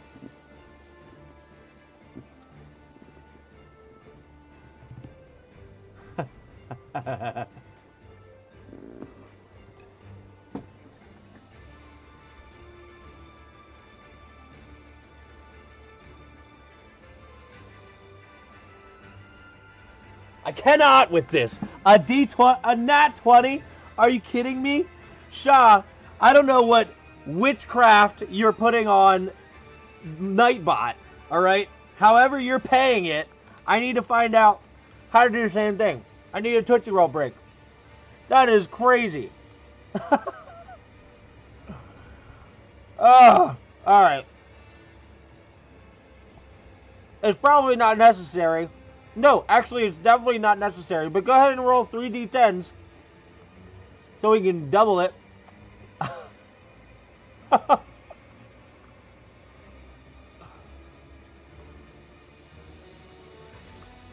We got an 8. And Lori, you might have to try one more time because I know there's a timeout. And you might have caught it right at that timeout. A 5, which is 13. We need one more D10. Lori puts it in for another 5. 18 times 2, 36 points of necrotic damage, which is well past what the water elemental needed. But why not finish it off with... Let's go ahead and hit this victory soundbite. So with a nat 20, you watch as he comes in with his hands and touches the water, and the water begins to turn into a black tar and immediately just drips down onto the ground and seeps into the sand and just turns it jet black and then slowly dissipates and disappears. That was wild. Shaw, good on you. Good on you. Go ahead and get rid of the battle scene here.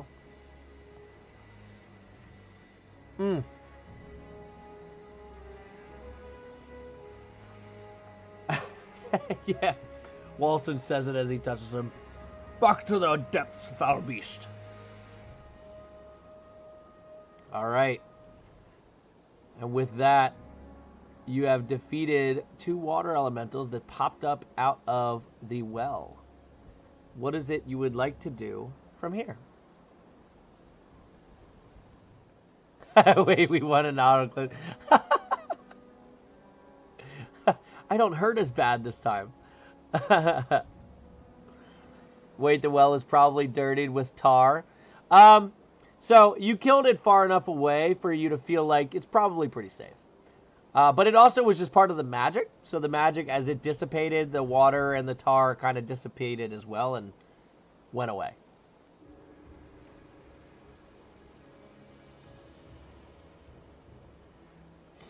So what would you like the group to do? That's it for the Dieters. Night, everybody. Night, Dieters. Thanks for hanging out. Tell, I believe it's David, if I remember correctly. Tell David I said have a great first day. And I hope that he does great in school.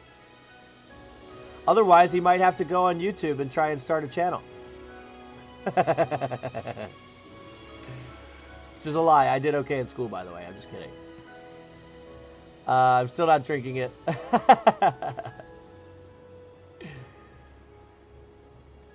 All right.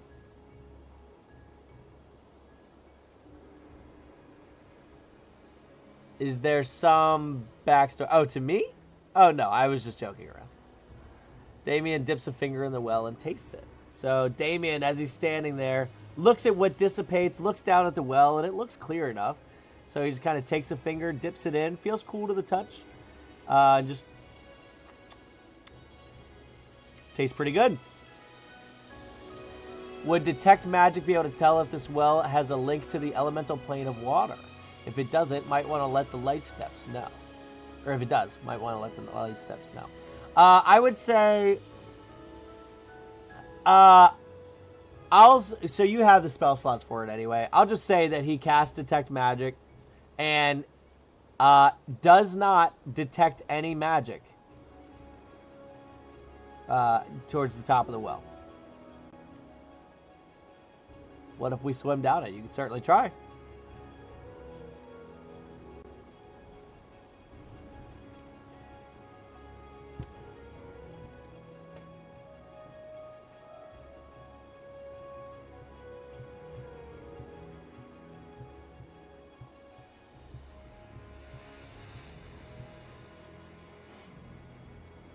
Chicken broth. Ugh.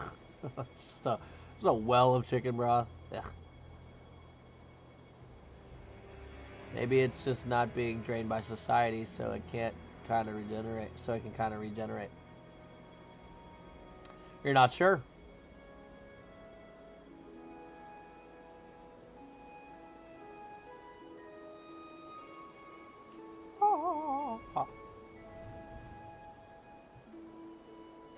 Can Damien use dash while swimming? Sure. Hey, I'm currently sick, so chicken broth sounds wonderful. Ugh. Sorry, Widget. Sorry you're sick, man. That's brutal. Is there any way to tell the depth? Go ahead and roll a perception. Well, I'll say roll an investigation check with Damien. And I'll say you can give it advantage with Lenka, who at this point has probably moseyed around to come check it out himself. As these two are kind of moseying around the rest of the stuff.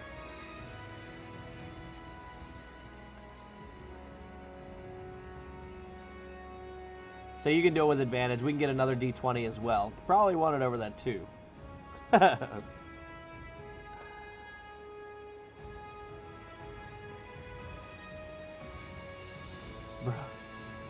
Tie her up to a brick and drop it in to check the depth. So 9 plus 7, so that's 16 total. So as Lenka starts, he comes over, sees Damien, kind of looking down. It is very bright outside, and you can see it's very clear water, and it goes down to maybe a good at least 15 feet before you can no longer see more. It keeps going. And so Lenka decides to take his 50 foot of hempen rope, tie a brick to it, and just start releasing it down into the water. And as he does so, it gets to the end of the rope and does not touch the bottom.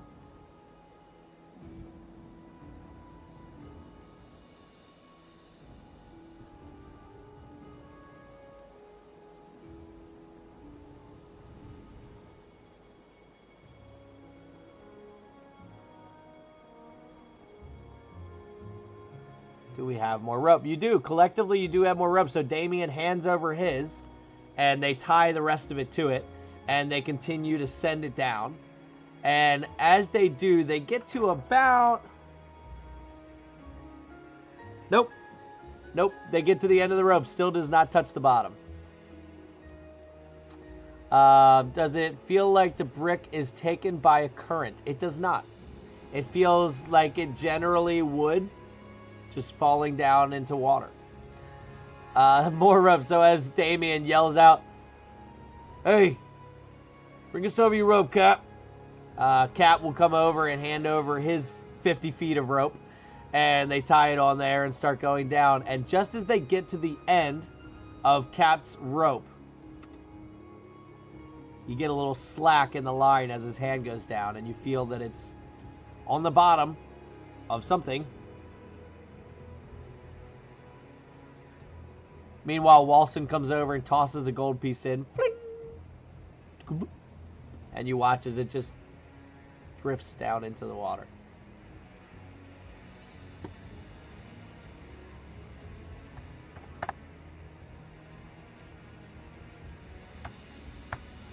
Come on, keyboard. Don't do this to me. Alright. How does drowning work again? So you have a swim speed equal to half your walking speed, so it's 15 feet. And you have you can hold your breath equal to 30 seconds plus, so it's 30 seconds plus a minute per your constitution modifier. So like if you have a +2 constitution modifier, you can hold your breath for 2.5 minutes. Is there enough room on the sleds that are here to put the barrels, canteens, and bodies on them? The bodies would be tough.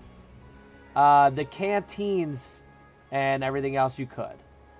But I feel like you could find a way between you and the sleds and all that to carry it back. Can we pour the water in the mouths of the dead people? Sure. So Walsen grabs some of the water that he put in his jar earlier and opens it up and goes down to one of the bodies and dumps it into what looks, the mouth of one of the dead Dragonborn. And it just kind of sits there. Nothing happens. 15 times 20 is necessary to reach the bottom and come back up. 15 times 10, right? You got, and come back up. I see what you're saying. Got it. Understood. So, yeah, so 20 rounds of movement times 6 seconds would be 2 minutes. you would have 2 minutes of swimming down and back. So you would have like 30 seconds to investigate what's down there.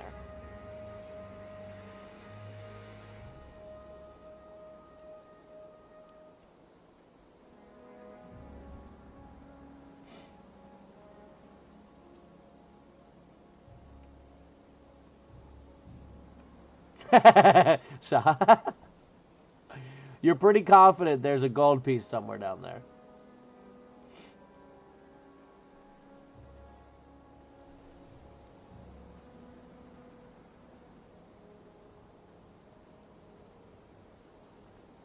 Damien could do it with dash as a bonus action. All right, we're going in.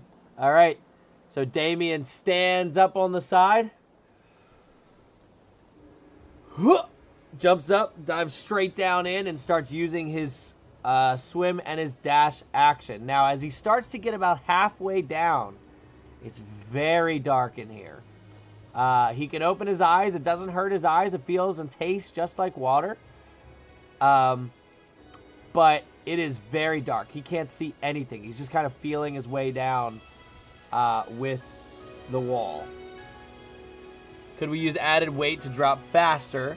You could. He definitely feels confident that he can get down there in time.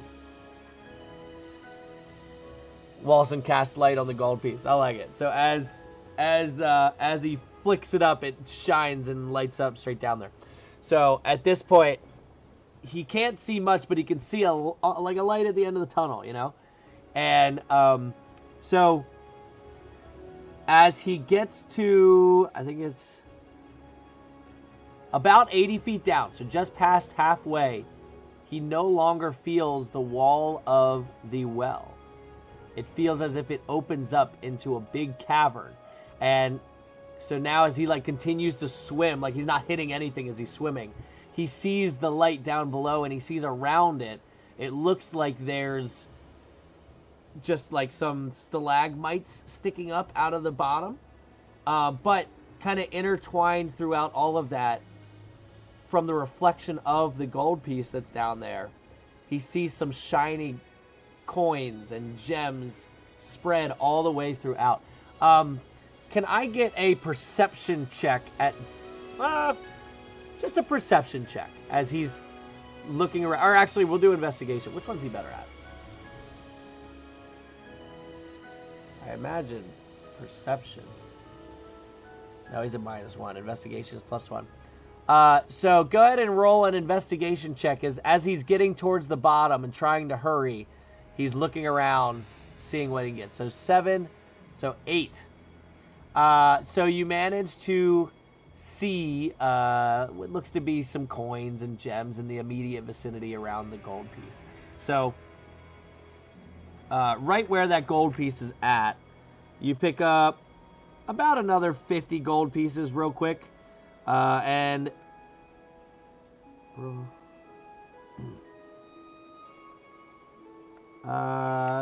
let's see, a malachite and a blue quartz.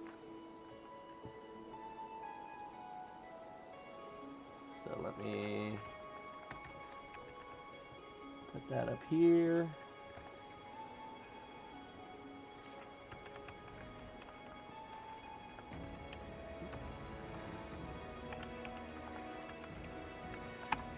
All right. I want my original gold back. All right. And he grabs the one that's lit up.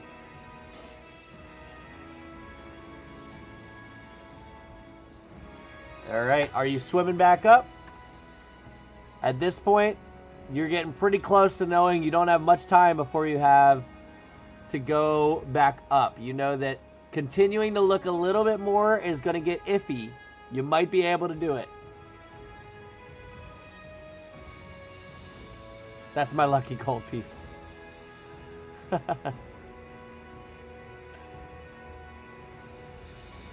Go back using the rope as a guide. All right. So he's going to grab the rope and start quickly pulling himself back up to the surface of the well. And as he does so, he gets to the very top just as he's feeling his lungs feel like they're about to burst. He's And so the Raging Bulls helped save the Lightstep tribe, but then spent the next 3 days at the well diving for treasure at the behest of the rogue. So as the rogue climbs out of the well and plops down, kind of like tucked in his shirt, the gold that he dragged up, just lets the gold fall out with a couple gems there. You now have the extra gold and the couple gems. What is it you would like to do now? Oh, yeah, I'll say at this point, as he plops down and he sits there for a second, the well begins to overflow and water just starts to spewing over the edges and filling the sand around it, much as you've seen happen twice at this point, but with no water elementals popping out. And after a good 10-15 seconds of overflowing, the water stops.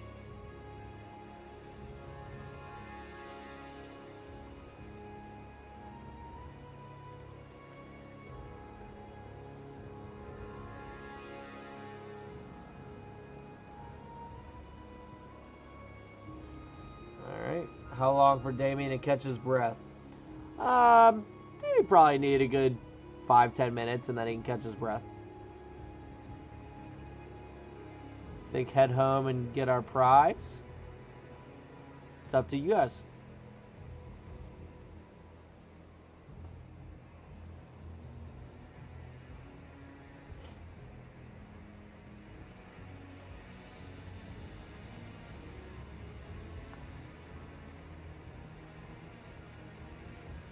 Gosh, there's more down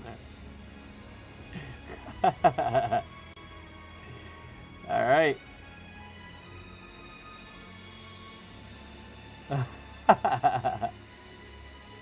Water breathing's a druid spell. Sure is. It's what my wife used when they did this one. I'll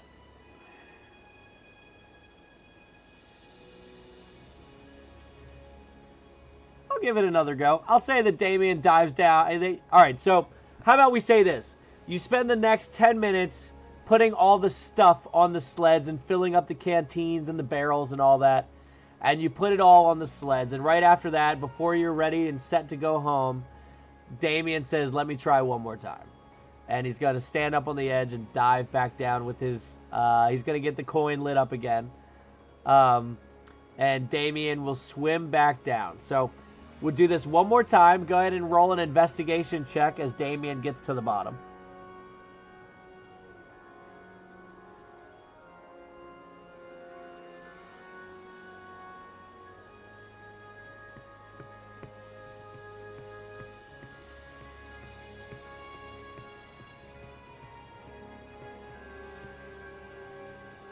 Alright, with that 5 plus 1, 6.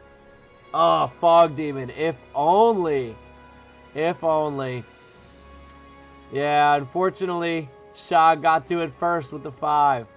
So with the 6, he goes down. He peruses another spot there. He finds an additional 35 gold pieces. And he finds 2 bloodstones.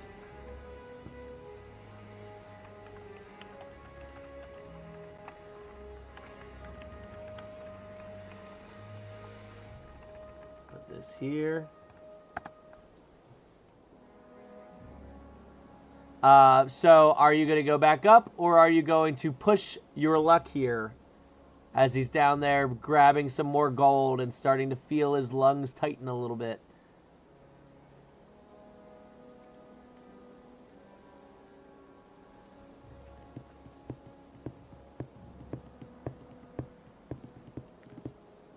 Push luck with it. All right, I'll allow it. I'll allow it.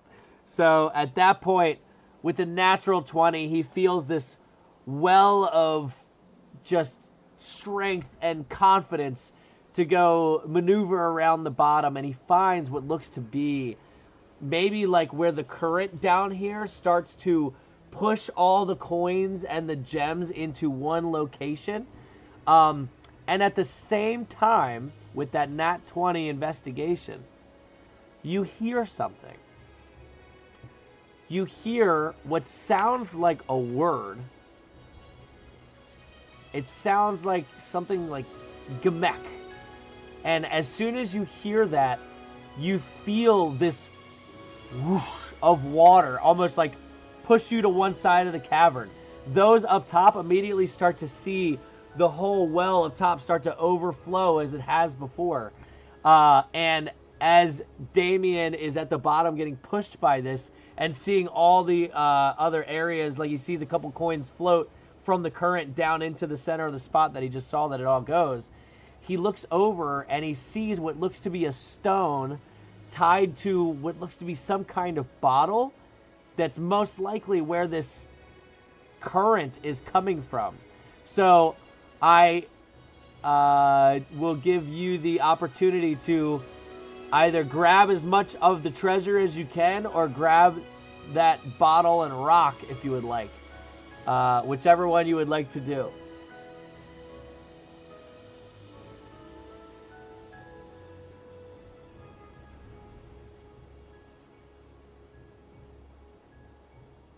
For pity's sake, don't touch the bottle. I got an ad, I missed it. Oh, that's odd, I didn't even push the ad button. Grab bottle and grab rope and tug on it. Yeah, so there's a bottle down there tied to a rock that seems to be where this current is coming from. And I see someone saying, don't touch the bottle. I see someone saying, touch the bottle. I'll put up a poll.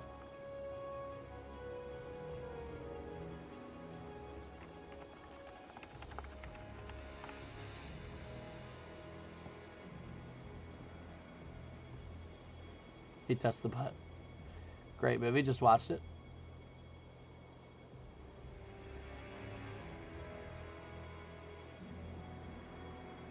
Look, there's something in that bottle and I want to drink it. The well will stop if you take the bottle. I see 3 votes, 2 of them being yes.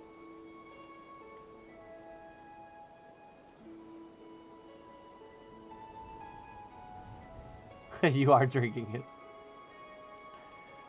Cancel my vote. Oh, 75% yes. I think you can change your vote, Fog Demon. I think you can just click the other one. I'm not positive, but I think. Alright, going once, going twice. Alright, 75%. It's not working. We'll say 50-50, yes or no. But we'll just say it's a yes. So Damien grabs the bottle and immediately starts swimming back up.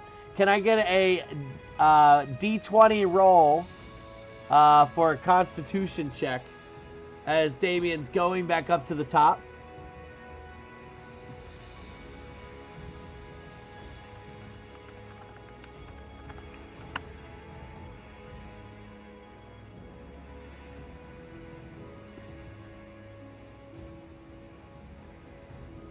$19. All right. So as the world around him, it's already dark in the well, but he starts to see the light climbing up the rope as the others are pulling.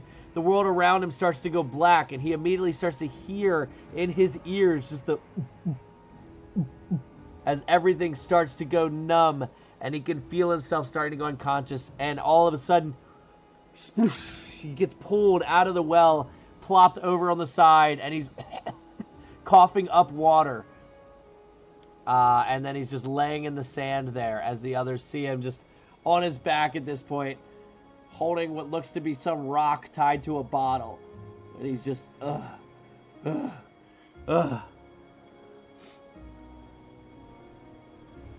Gamek. Give me 1 second, actually. That may mean something. Hold on.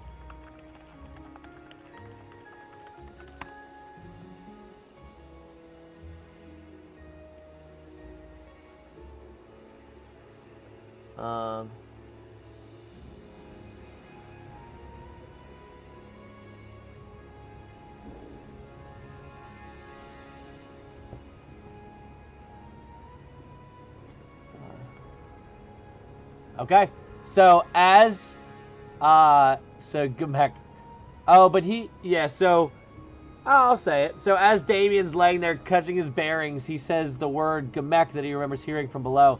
And as soon as he does, water starts spewing out of inside of the bottle, just kind of loading up the sand area around it.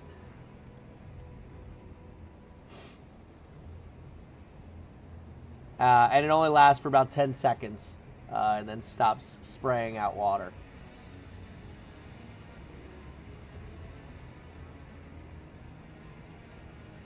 Yeah, they dove down into the well.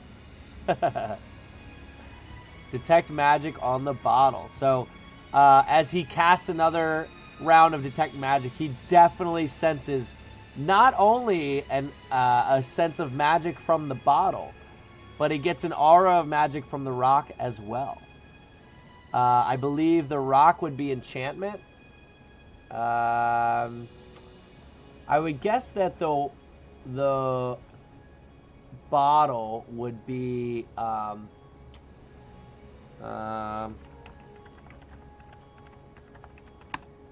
me see, probably conjuration, or even transmutation. I'm not sure. The rock that the bottle was tied to. So there's like a little rope tying the bottle to a rock itself.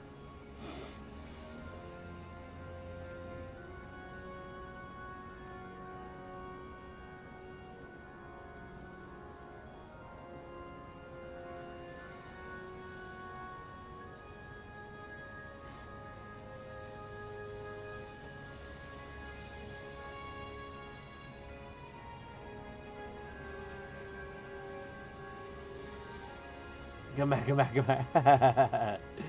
And so continuously, I mean, it doesn't work every single time you say it. It looks like there is some kind of cooldown period, but it's not a super long cooldown period, but you're able to continue to have water spew out of it. But after about 5 minutes, you actually hear the word Gamek get spoken by what seems to be the rock. A sound comes from the rock, and you hear the word Gamek, and as it does so, the water spews out of the bottle.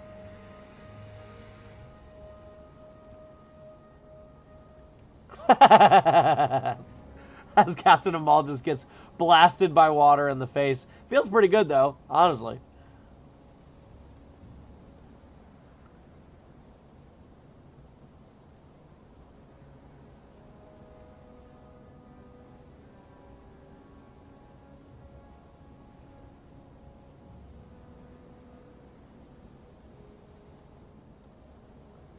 Bring the bottle back to the tribe, okay?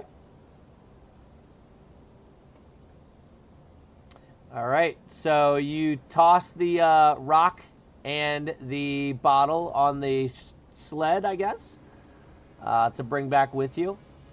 And at that point, Camellia, the woman on the camel that you met earlier, appears just outside of the rubble city,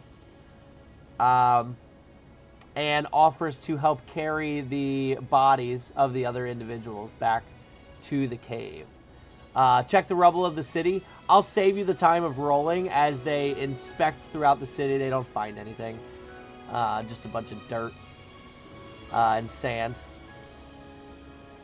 But she offers to help carry. So collectively as a group, between the four of you, you are able to bring back the canteens and the barrels.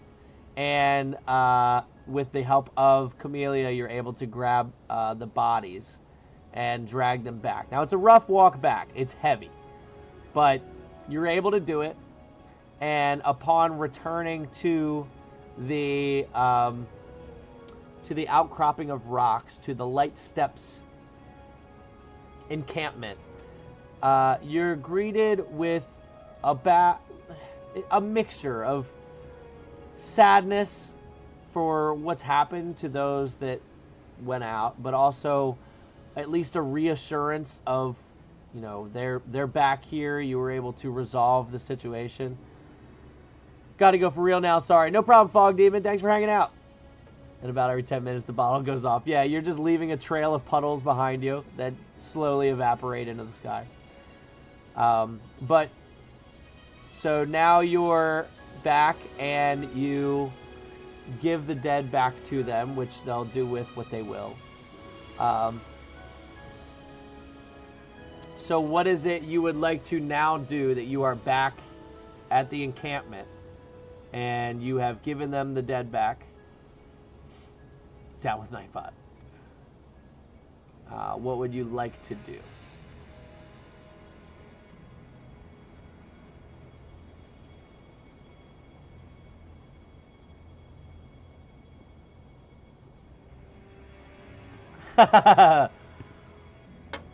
Behold, Gamek. And as he says it, it unleashes water out of it. And collectively, the Dragonborns are awestruck. I mean, you've just brought life to this encampment. I mean, there's just almost tears coming down from all of them as they rush to put a barrel underneath of the water that's spewing out of the little bottle. And they thank you for bringing this life-saving bottle to them temporarily, assuming that they, I mean, they don't know what you're going to do with it. They don't even know what it is, but, you know, they appreciate at least the 5 to 10 gallons of water you just unleashed. You guys can still cry after so long. Yeah, they're just shedding out their last bit of water that they have left.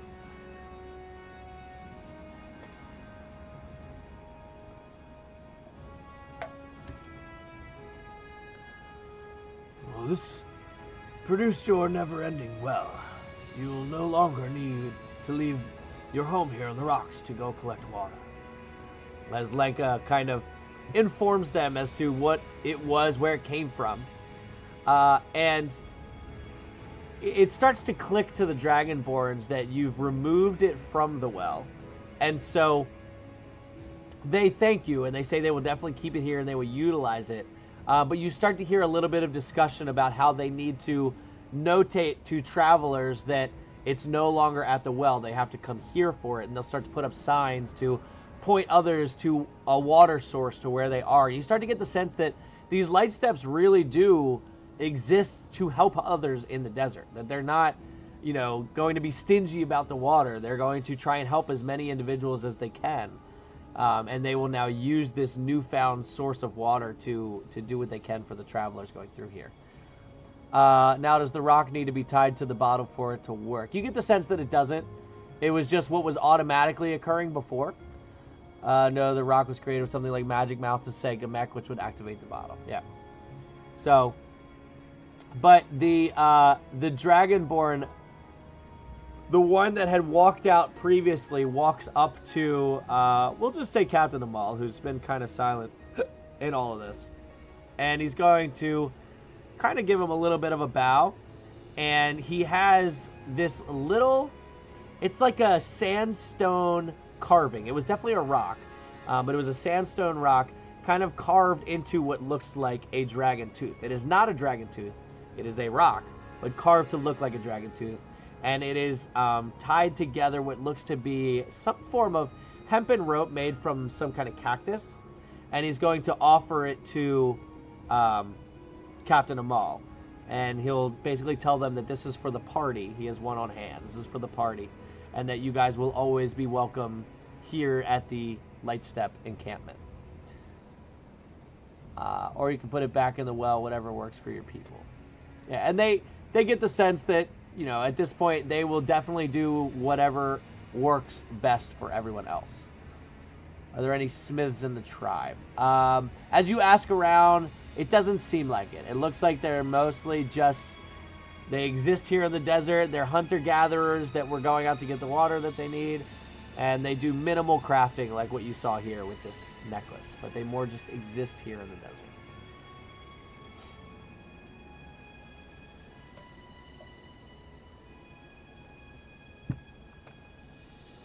I will put sandstone tooth necklace here.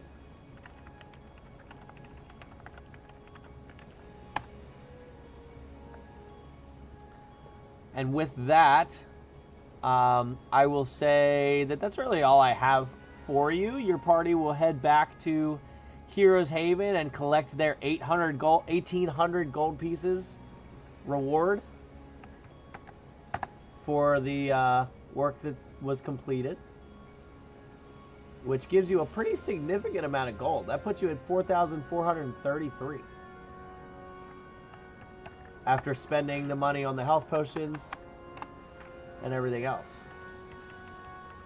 Is that right? 28, 38? Yeah, 46, yeah.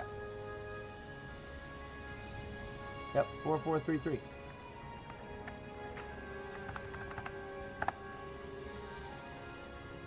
Use some of the dragon loot to upgrade Captain's armor, like the scales. Okay, so you want to try to give him some kind of scale mail, I guess?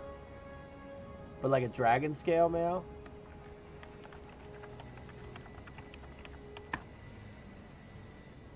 Dragon scale mail is a thing. Let me see. Very rare. You really don't have that much.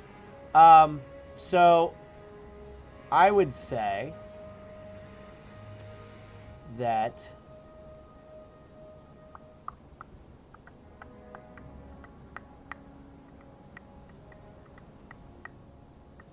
how do I want to do this? For Caleb's sake, can Damien have grabbed... Oh, absolutely. Good shout.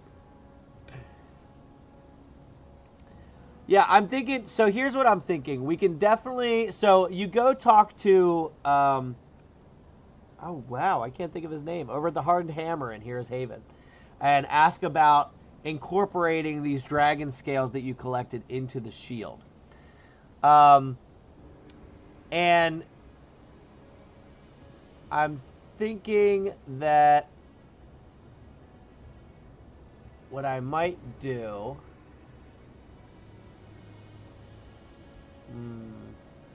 So you don't really have enough to make it uber beneficial, right? But you do have, how many, I mean, I said you have 15. You have 15 dragon scales from this young blue dragon. What I think it will do is, so he offers to take Cap's shield and kind of incorporate these scales into it. He's going to kind of try to cover the front of it with it.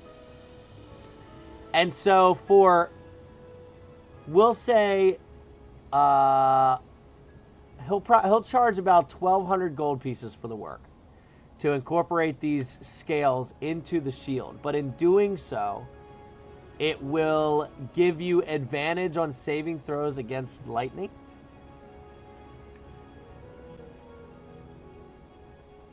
Dragon claws to make daggers for Damien, and dragon teeth tipped arrows. Okay.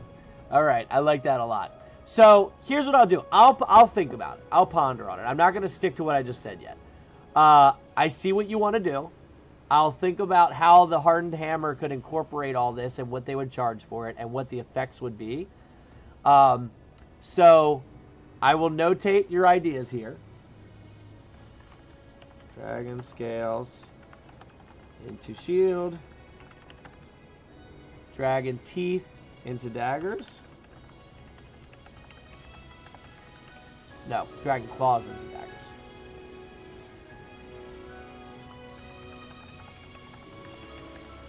And dragon teeth into arrows.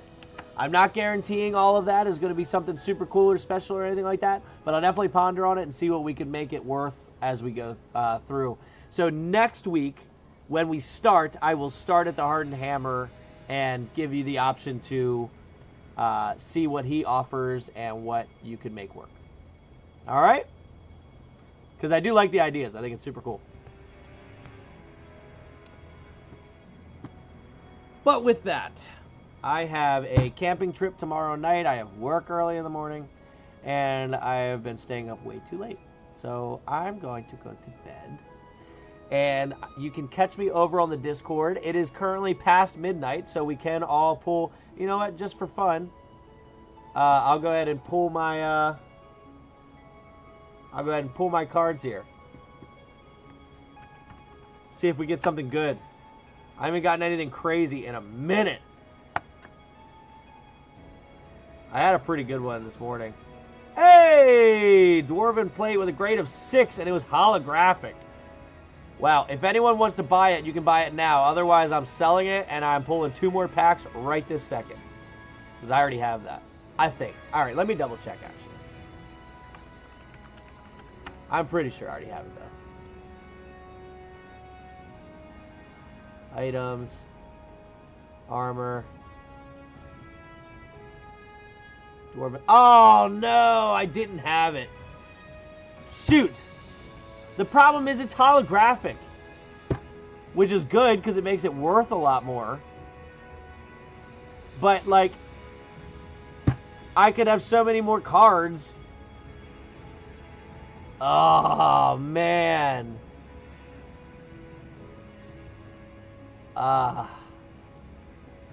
You have a problem. Oh, Discord gold for the adventure. Yes, yes, yes. I appreciate you.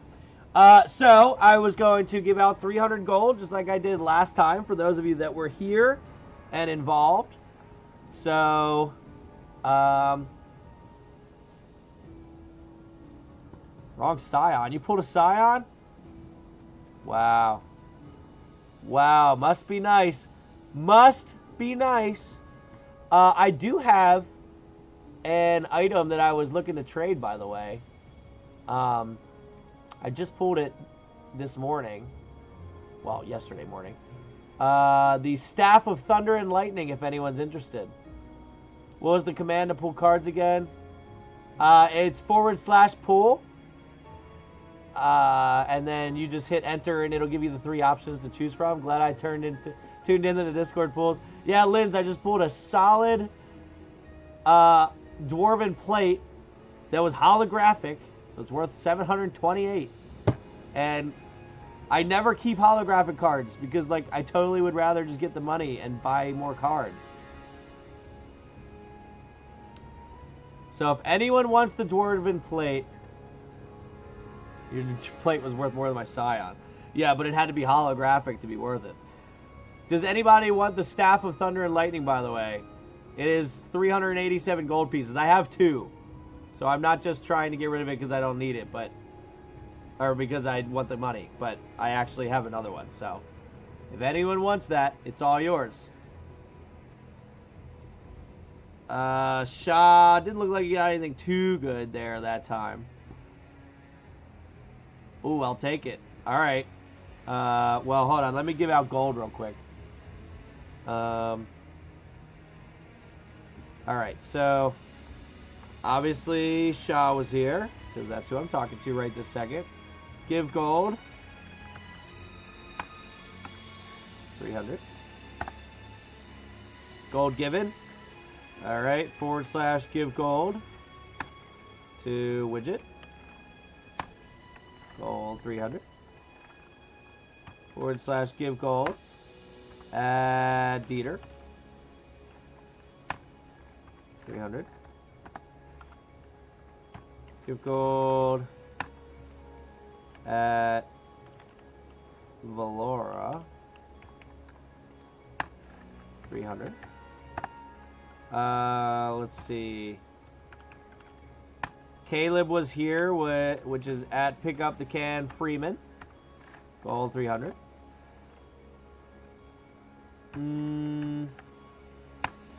Who else is here? Fog Demon doesn't have one.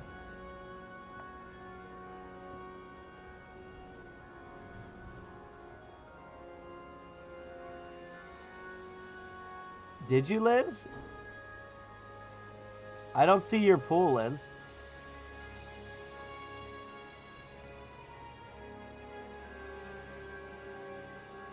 I've got 20 more cards to find.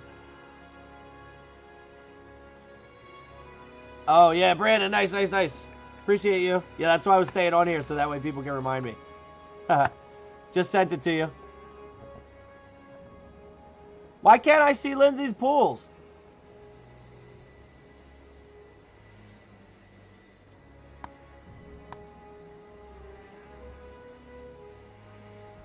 Yep, I got the 2 Dieters.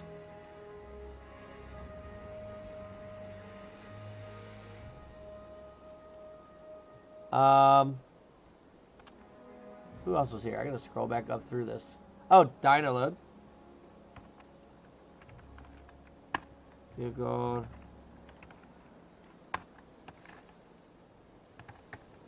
Sent. Turtle doesn't do it.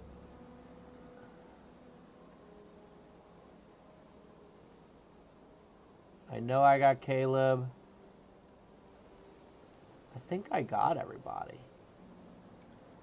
Oh, Jesse was here.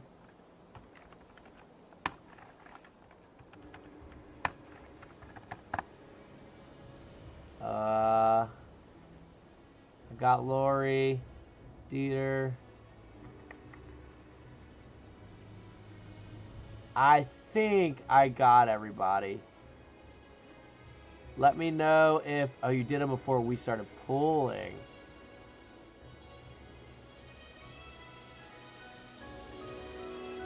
Oh, wow. Jeez. Black Razor and an Ancient White. A mint condition hollow Ancient White. I didn't even catch that. Wow. Don't you ever sell that.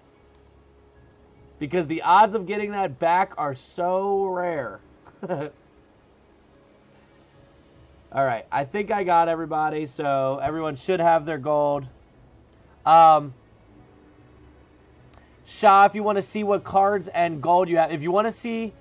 Granicus got a Zariel, get out of town. Granicus, if you're not interested in that Zariel, I would be willing to trade / buy it.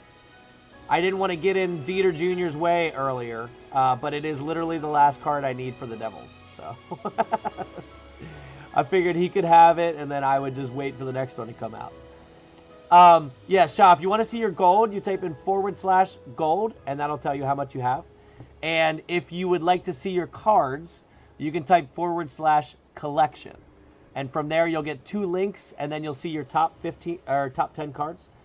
Both of those links will take you to the different collections. One of them being everyone's collections, the other being your specific collection.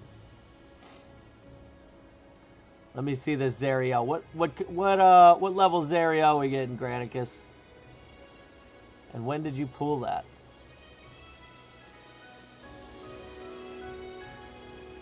Oh, here we go.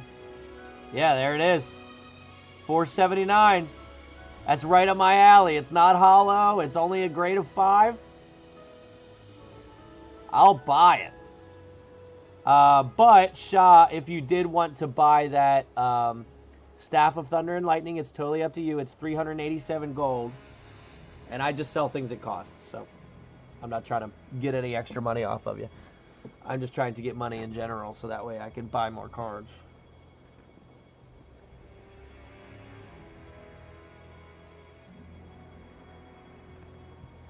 Renzo, what's going on? What is this about? Should I be watching it? I'm blind. Well, you totally can play. So we were doing some Dungeons and Dragons. We were doing an encounter, but we actually just finished it. They fought 2 water elementals to save a tribe that was in the desert having issues with, they were getting attacked at the local well. So they destroyed the water elementals and saved the day. And now we have something called Sachemon, which is basically Pokemon, but rather than Pokemon, it is Dungeons and Dragons creatures. But it's in Discord. You can collect cards. So we have over 700 cards at this point that can be collected. And it gives you rarities. You can trade them. You can try to have the best collection and all that. So that's what's happening right now. People are pulling their cards. We're just kind of talking about it before I hop off. I'll have to think about it. Yeah, no problem, Brandon. No pressure. Zariel is one of the most sought-after cards right now. I get it. Brian also posted in the trade section the numbers for the race to the base set. Yeah, Widget, I already knew you were definitely going to be at the top, by the way. You have been actively going for every single one of those cards. So, good on you.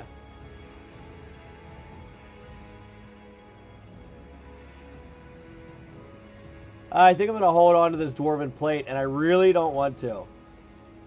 Really don't want to. So many, and I have no doubles. How much gold do I have? I have 88 gold. I could sell that card and pull 2 more packs. I don't have enough gold for the staff. I only have 300. If you have cards that you wanted to sell, let's look at your collection. Let's pull up Shaw's collection.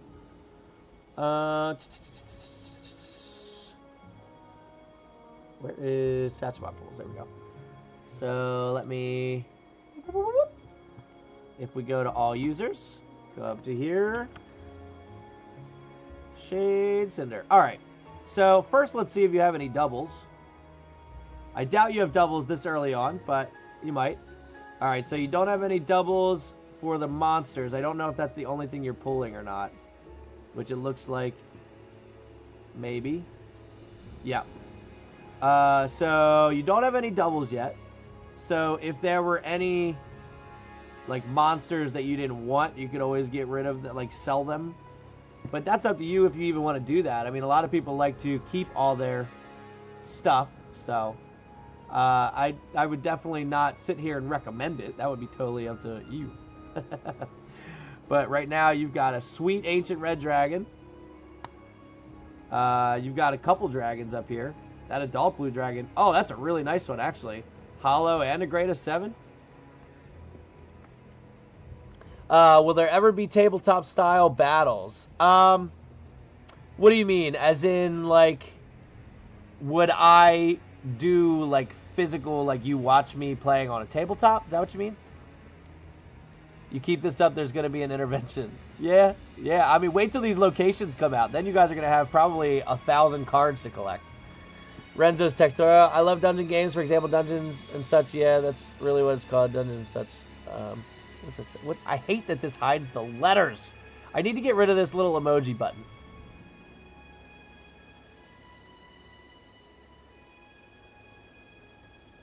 Here's Perkit Ancient Red. Do you need an Ancient Red? Is that one of the ones you need? Let's see. There's Ancients. Oh, wow! Widget, that's the last one you need. Shaw, you could probably get Widget to pay extra. Although that is a nice ancient red dragon you have. He could probably find a cheaper one. I have a feeling. That's funny. Yeah, so for me, I have that extra staff. I now have that dwarven plate that I really don't want. Oh, I'm not saying to definitely get rid of the dragons, by the way, Shaw. I held on to mine for a very long time. Oh, shoot, I clicked the home page back there. So...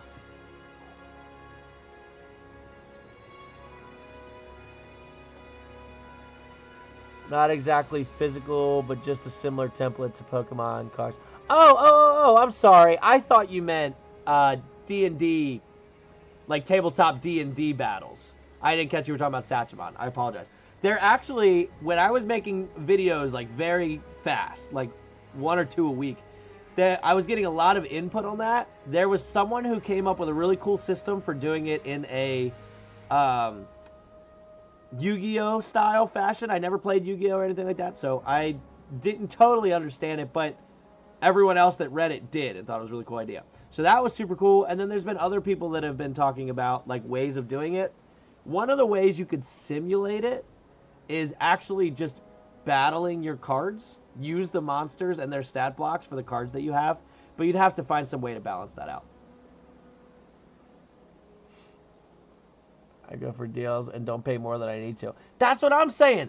This dwarven plate is a holographic grade of 7, which is way more than I need. All I need is a grade of 5 basic card because I just want to get all of the titles. That's all I care about.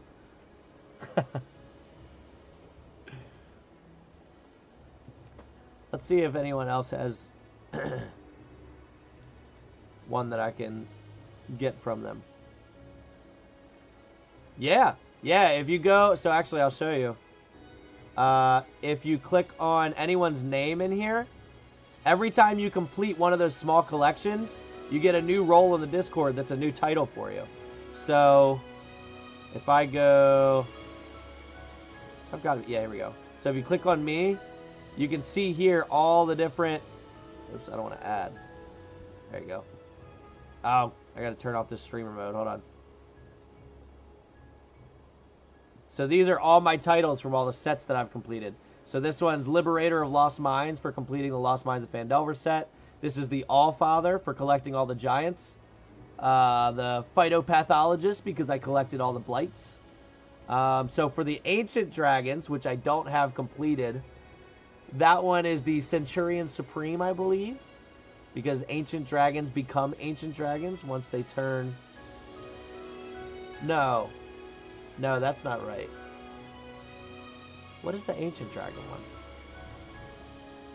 I think they're adults when they turn 100. Yeah, because I'm the Centurion Supreme, and I have the adults one done. So I don't remember what the Ancient one is. How do I sell cards? So if you look at your collection... so we'll go to mine. So let's say this Dwarven Plate that I just got. I ended up selling it. This card ID right here is what you need on the left column. 13663 would be what I would need for that. So you go to the Discord and you type /sell. You hit enter, and now it's going to ask you to type in that card ID that you have. So I think it was like 13663 or something. And then I would hit enter. It would pop up with a, "Are you sure you want to sell?" ? And then you just confirm.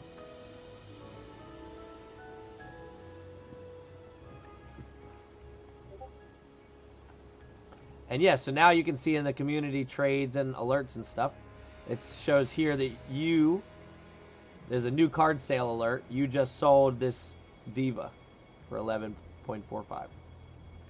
And so you get 4 types of alerts in here. You get new sales, you get new trades. Anytime someone trades cards, you'll see what the whole trade was. And this is how the community kind of keeps track of what trades are going on and make sure that no one's just giving cards away to somebody and there's like some hinky stuff going on.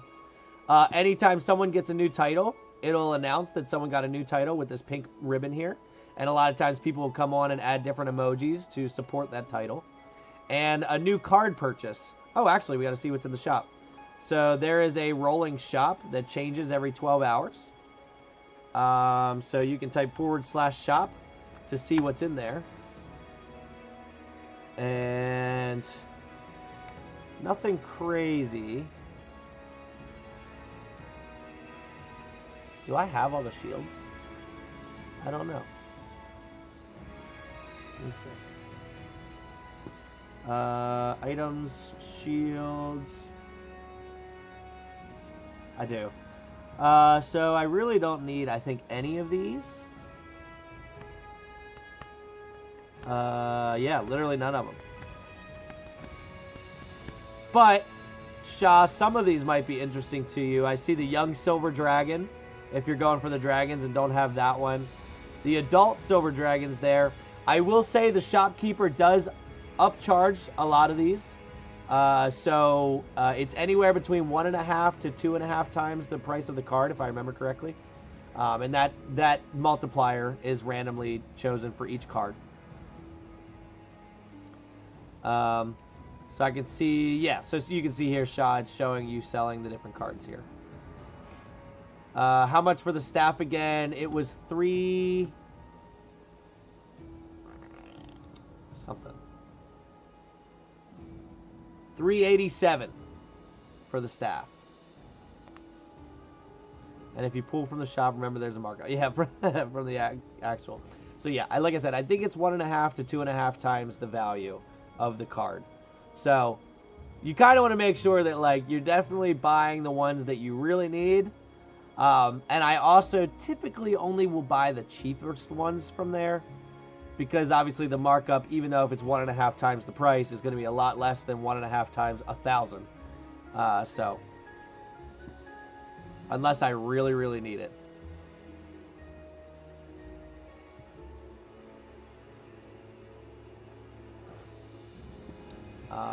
But yeah, so that's how that works. And I don't think that I have any wildly good cards. Shah, if you want a young gold dragon, I've got 2 of those. If you want to go through my duplicates, you can always do that too if you're going for the dragons and such. Oh, that's so funny! Dino Load, no! I don't know what you just paid for that young gold dragon, but I literally just said I had a duplicate of that exact card. That is so funny. Oh, you have a young gold? Yeah. I see your weight. What? Sorry, Dynaload. Yeah. Yeah, I happen to have a duplicate of the young gold dragon, 17 or 22. I don't know what you just paid for it, but brutal. I didn't catch you in time. But I also have a young green dragon duplicate. Let's see. I have a young copper dragon duplicate. I have a young black dragon duplicate. So, it was 24. Okay, it wasn't that off. You're good. You're good.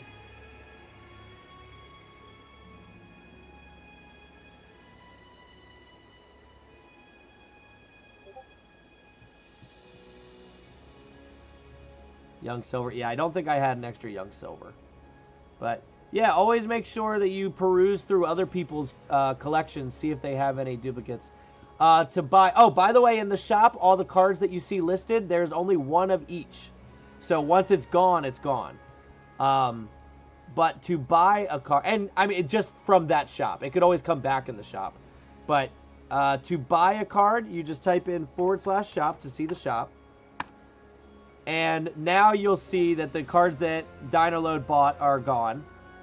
But you'll see on the far left column there is a shop ID. And so when you want to buy one, you now use that shop command again. And you'll see you can click the shop card ID option and type in whatever ID the card you want has. So for instance, if I wanted to buy the adult silver dragon, I would type in the number 1. Then you would hit enter. Although someone may have just bought it, I guess.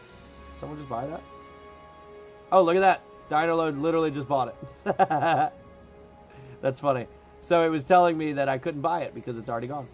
So, but let's say I wanted to buy the purple worm, which is number 5. It'll tell me I don't have enough gold. That's why I was confident clicking that one.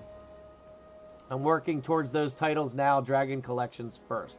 Yeah, so like I said, a good way to do it is definitely to peruse through other people's collections and then just hop on here on the trade cards and just at that person and say, hey, are you willing to get rid of your duplicate, whatever. Most people on here are pretty active and they're willing to trade for money and such, or even other cards. I've got plenty of duplicates myself of the smaller ones, so I'm always pretty much accepting any trades, especially for money, because I like to buy the packs, if it isn't obvious. So right now I only have 88 gold, so definitely looking to get gold. So, if you have any other questions, definitely hop on here. Feel free to put your questions on the, either right here on the trade cards here. That's probably the most active channel, but you can put it here on the Satchamon chat too. Definitely ask any questions. Everyone on here is super awesome about responding if I don't get to it in time. And we'll definitely help you out with anything you've got going on. So, and then like I said, feel free to ask for any trades on here. People are very willing to trade as well. So, either way, don't forget to pull your cards every day. And I will see you guys next week after my vacation. Next week, maybe another pretty straightforward one. And then once my vacations are over, I will be starting a new job, so that may be a little bit of pressure. But I'm going to try to get to making some more fun, exciting encounters. So have fun camping. I appreciate it. I will try. It is supposed to storm its butt off the whole weekend, and we will be in a tent. So can't wait. Cannot wait. But it's all right. I'm not complaining. I'll make the best of it. That's for sure. So... all right, y'all. I'll catch you next week and making Heroes Haven videos. Yeah, you darn right. You darn right. I'm coming back. I'm excited to finish that series so that way I can get into other stuff. But it's also got a lot of good info too.